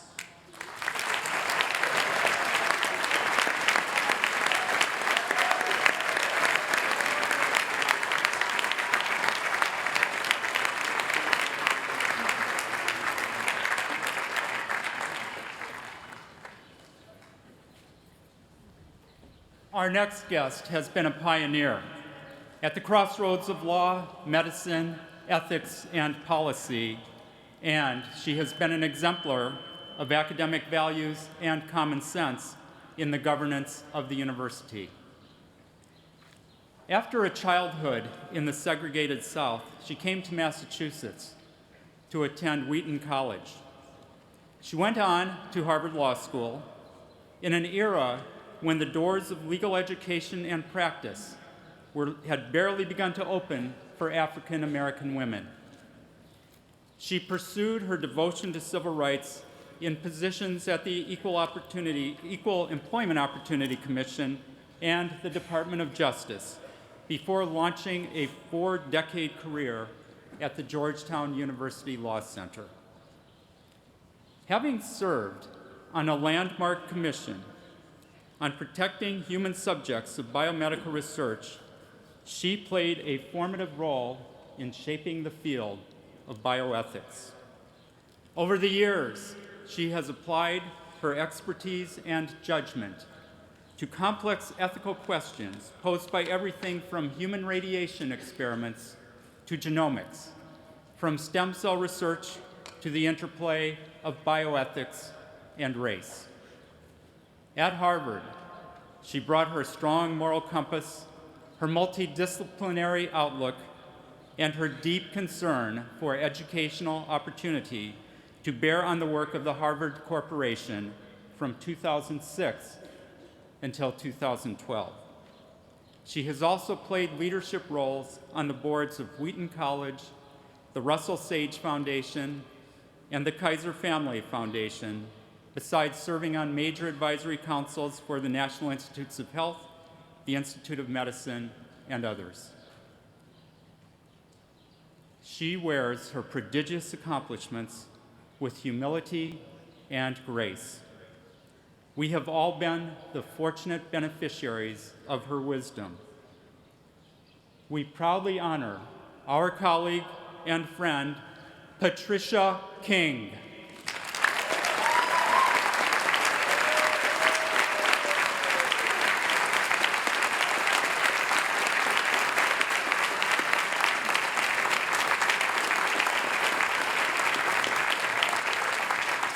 Bridging disciplines and overcoming barriers, elucidating ethics, and embracing beneficence.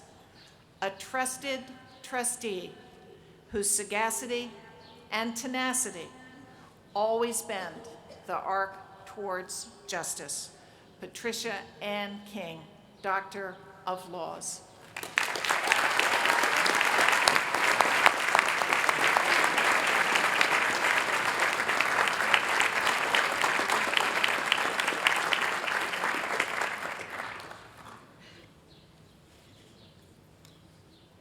As a student, he was struck by the incongruities he perceived between the standard models taught in economics class and the realities he witnessed in daily life.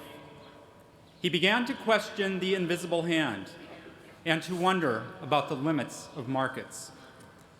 In time, he rose to prominence in an array of domains of economics: macroeconomics and monetary theory, development economics and trade, and the distribution of income and wealth, to name a few. Among his academic colleagues, he is perhaps best recognized for shaping the economics of information, in particular, for explaining how uneven access to information affects the operation of markets. His work earned him a Nobel Prize in 2001. His noted books for wider audiences include Globalization and Its Discontents and The Price of Inequality.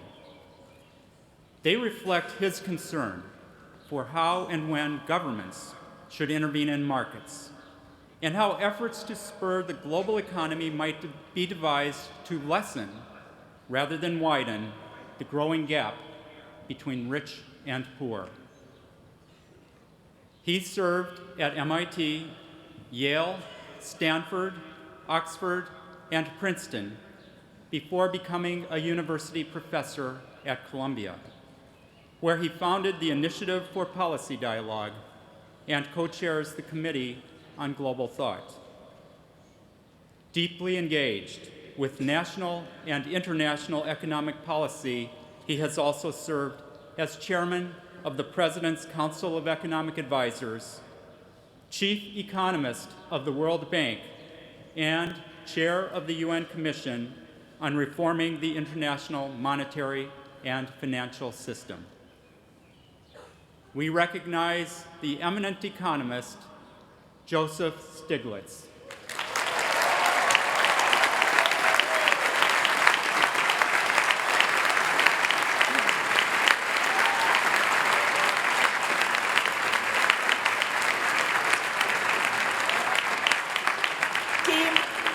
Demarking the limits of markets, discerning global discontents, a paramount progenitor of information economics, who bestrides the spheres of theory and policy. Joseph E. Stiglitz, Doctor of Laws.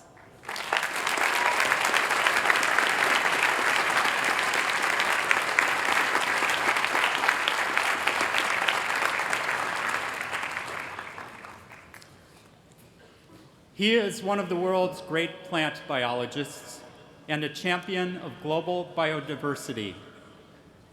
As one colleague put it, he is a dynamo intellectually with a passion for science, for nature, and for conservation, with a good dose of fun mixed in.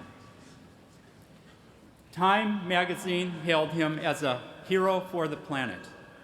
His many honors include the National Medal of Science.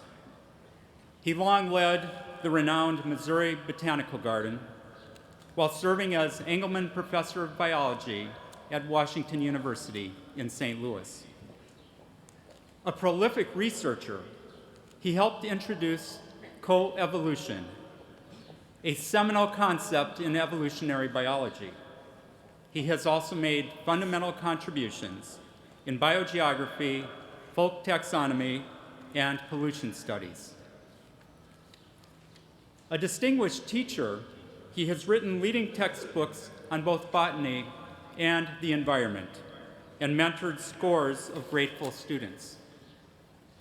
An energetic citizen of science, he has been a central figure in the work of both the National Academy of Sciences and the National Geographic Society.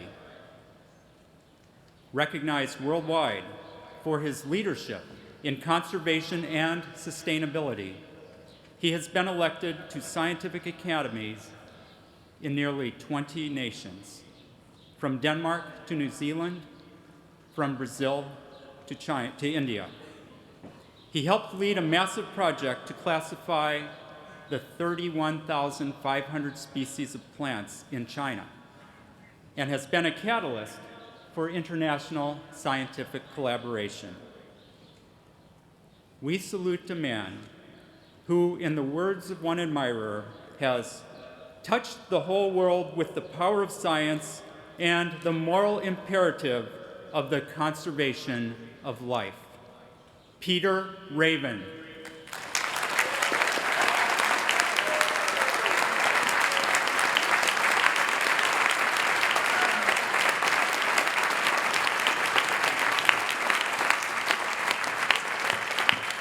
A grand sycamore in the garden of science, he has nourished our knowledge of the phyla of flora and cultivated care for the precious diversity of life. Peter Hamilton Raven, Doctor of Science.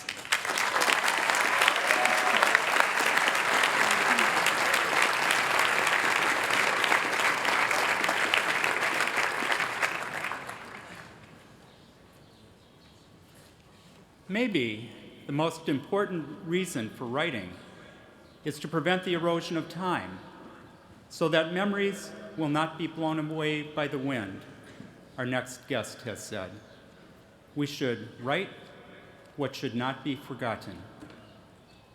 Her own vivid works of imagination and remembrance will not be forgotten by countless readers around the world. Born in Peru, raised largely in Chile, she had a turbulent childhood. In time, she made her way as a journalist and talk show host in Santiago. On September 11th, 1973, a violent coup felled President Salvador Allende, her cousin. Suddenly, everything changed.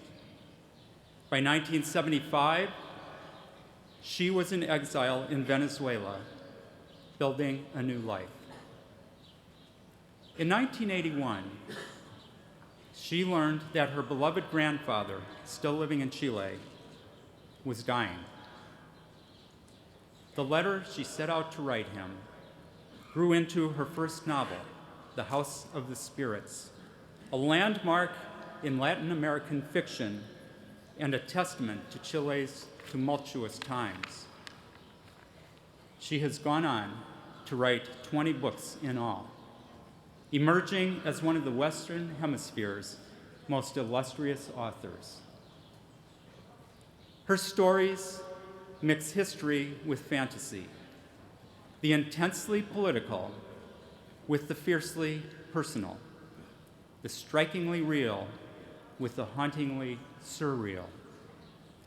Her several memoirs reflect with candor and wonder on her own life experience, including the devastating death of her daughter Paula, in whose memory she maintains a charitable foundation to promote the welfare of women and children worldwide. Her lyrical style has been described as packed with action, prodigal in invention, vivid in description and metaphor. Her stories, as one critic writes, have moved the readers of Latin American literature in ways that few authors have. We honor Isabel Allende.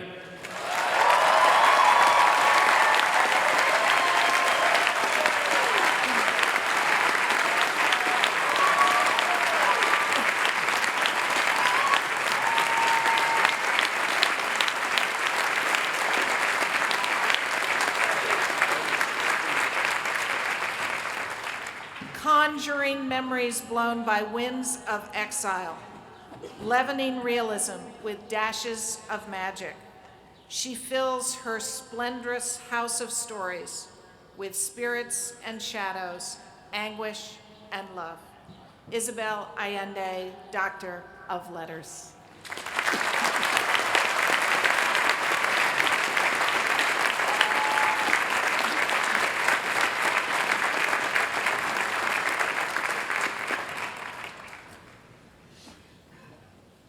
This stage has been graced by presidents and prime ministers, laureates and literary lights, even the occasional prince or king.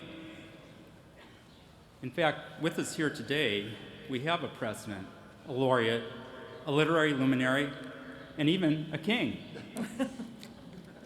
We now proudly welcome to this esteemed company Her Regal Highness, the Queen of Soul.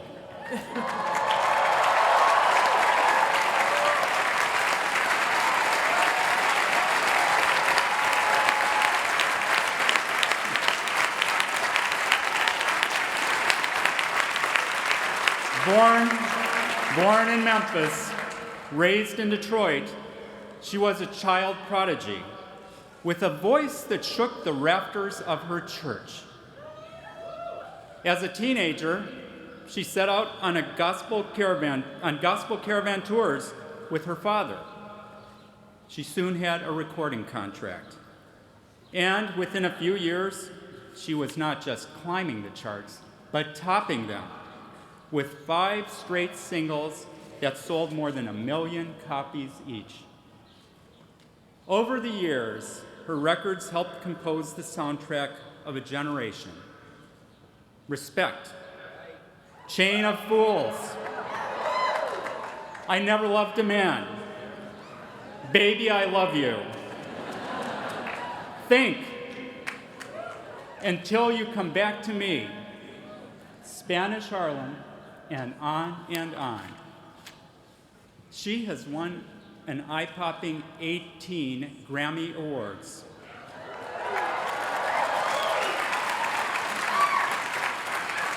Including the award for Best Female R&B Vocal Performance for an amazing 8 straight years. Her voice has galvanized 3 presidential inaugurations, and it graced the funeral of Dr. Martin Luther King.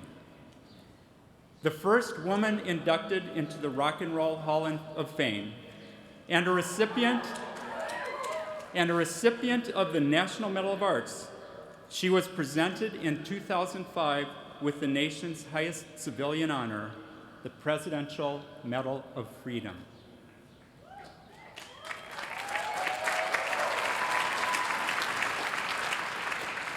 Her vocal virtuosity is so admired that her home state of Michigan declared her voice one of the state's natural resources. There are singers, Ray Charles once said, and then there is Aretha. With the utmost respect, I won't spell it out, we honor Aretha Franklin.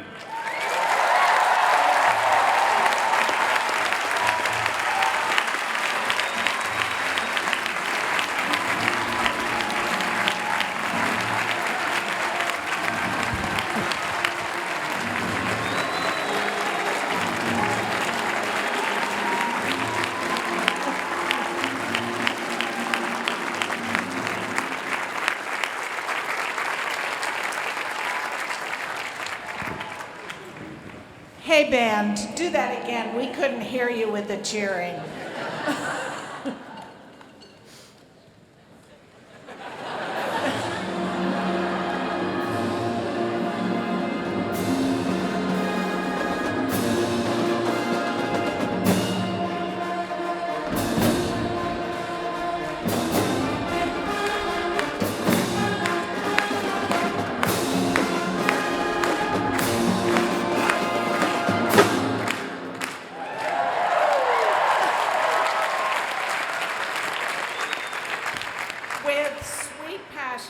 Almighty fire and amazing grace, she reigns sublime as the electrifying empress of soul. For this, our highest honor, she is a natural woman, Aretha Franklin, Doctor of Arts.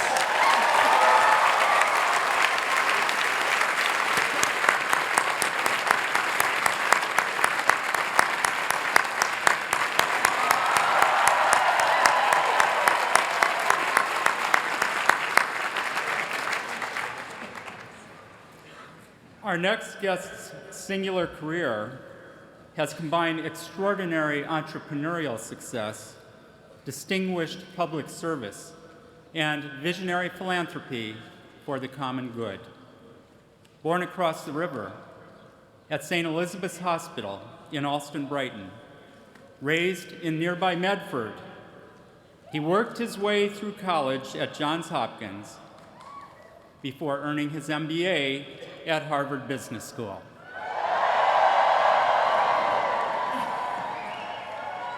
Wall Street beckoned. He soon became a rising star in equity trading and information systems, and then launched the firm that bears his name. The rise of Bloomberg LP transformed the world of financial information, and it established its founder as one of the nation's most savvy executives and imaginative entrepreneurs. Having built his company into a global force, he set his sights on a new leadership challenge. 3 times, he won election as mayor of the city of New York, serving from 2002 until December of 2013. Over that 12-year tenure, he dedicated himself to enhancing the city's schools, spurring the creation of new jobs, improving public health, nourishing the arts and culture, and confronting the challenge of climate change, all while helping the city navigate the wrenching aftermath of 9/11. As a philanthropist, he has devoted more than $3.3 billion, and counting, of his own resources to an array of worthy causes, education foremost among them. Few figures in our time have made so strong a mark on both business and government, on both the vitality of private enterprise and the creative pursuit of the public good. Let us honor His Honor, Michael Bloomberg.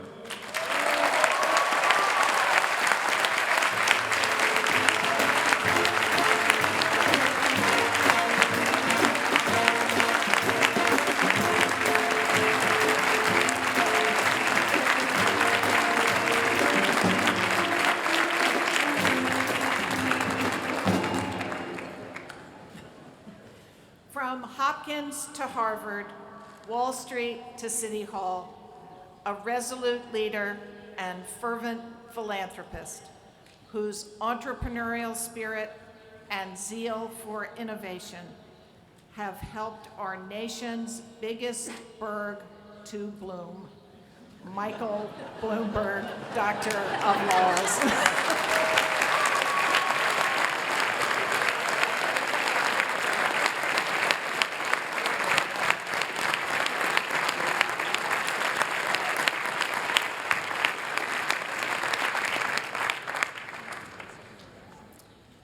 It is seldom on this stage that we take the occasion to honor a former member of the cheerleading squad at Yale.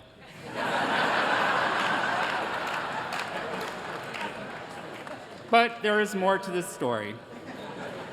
Born in Milton, Massachusetts, 90 years ago next month, he served with valor and distinction as a Navy pilot in the Pacific during World War II.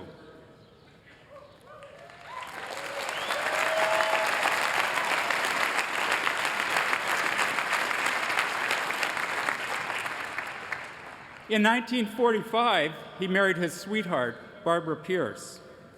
Soon after,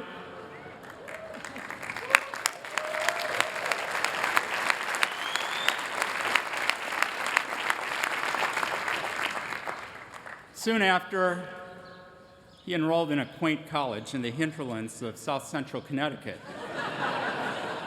in a city that stakes its claim to fame on being the birthplace of the lollipop.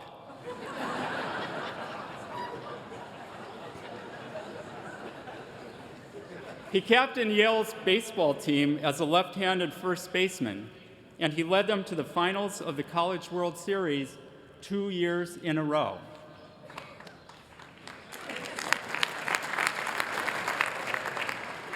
When Babe Ruth presented an original manuscript of his autobiography to the Yale archives, our guest was chosen to receive it.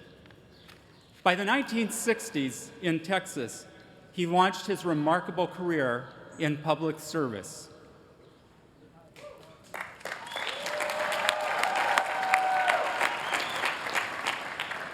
Across the decades, it would take him from the House of Representatives to service as U.S. Ambassador to the United Nations, from chairing the Republican National Committee to directing Central Intelligence, from 8 years as Vice President to his election in 1988 as the 41st President of the United States.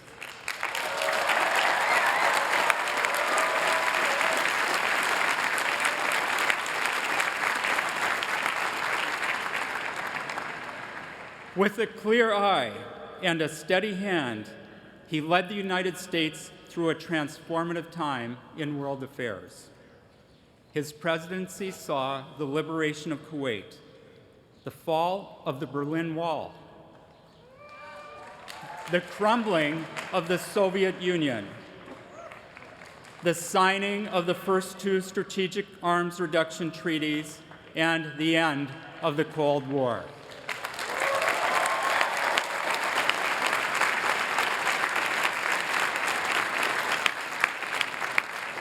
He was a force behind the historic North American Free Trade Agreement. Working with Congress, he championed the Americans with Disabilities Act, the Clean Air Act amendments, the Community and National Service Act, and the Immigration Act of 1990.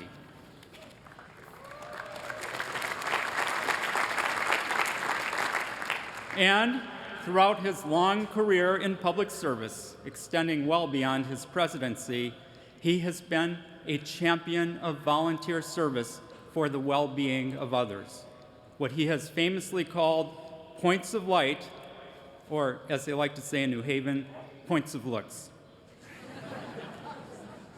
With a burst of Eli cheer, we proudly honor the Honorable George Herbert Walker Bush.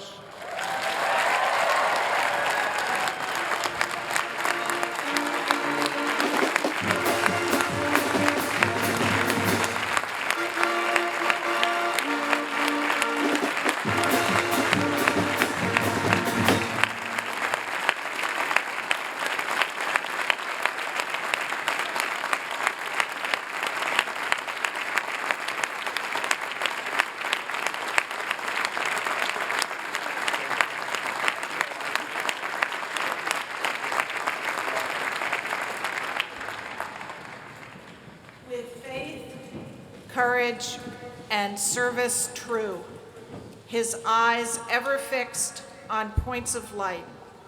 He piloted our nation through changeful skies, His cap was blue, his house was white, and now his robe is crimson. George H.W. Bush, Doctor of Laws.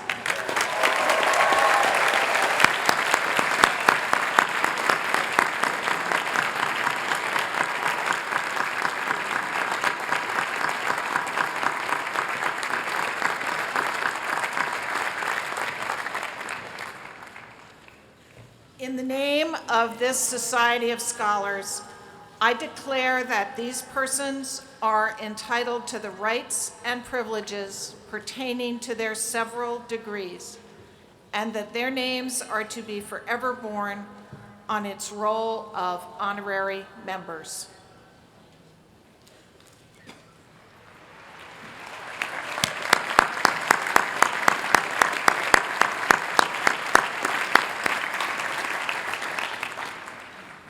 Degree candidates and their guests and all alumni are warmly invited to attend the afternoon session of Commencement Day exercises under the direction of the Harvard Alumni Association. The Alumni Parade will begin at 1:45 p.m. and the exercises will begin at 2:30 p.m. The commencement speakers will be Michael R. Bloomberg and the president of Harvard University.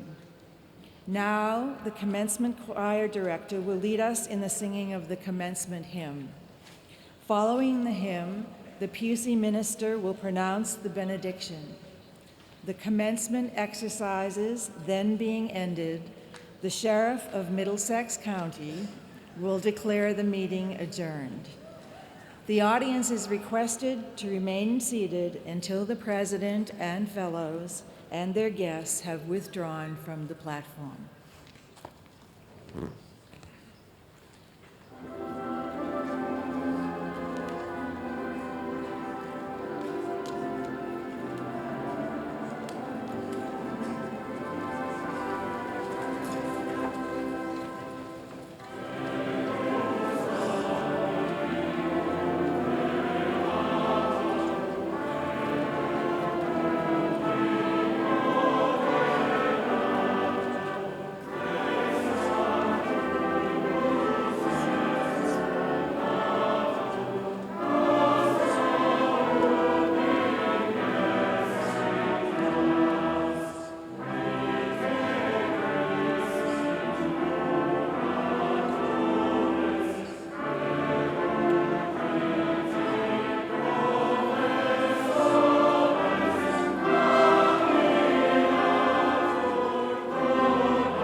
As we close this morning's ceremony,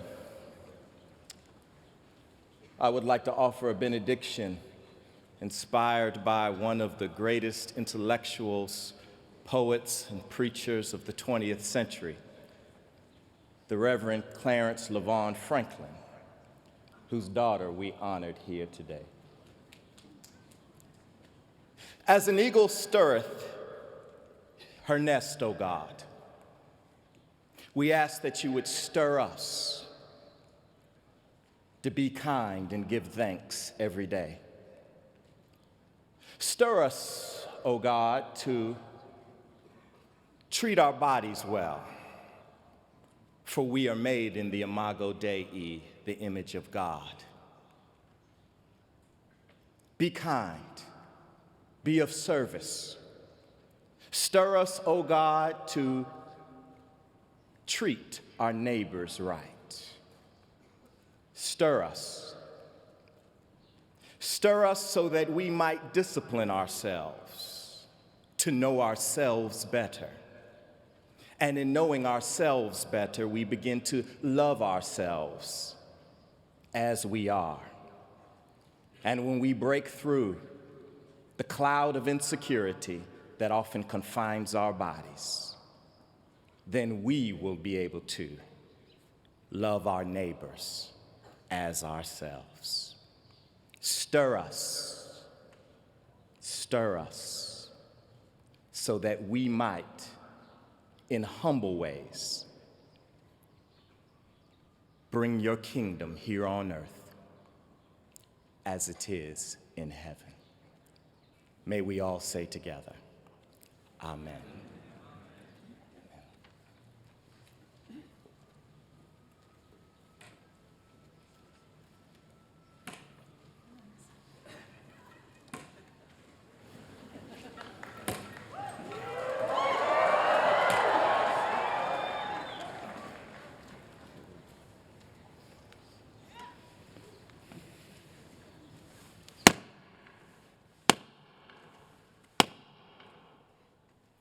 As the High Sheriff of Middlesex County, I declare that the meeting will be adjourned.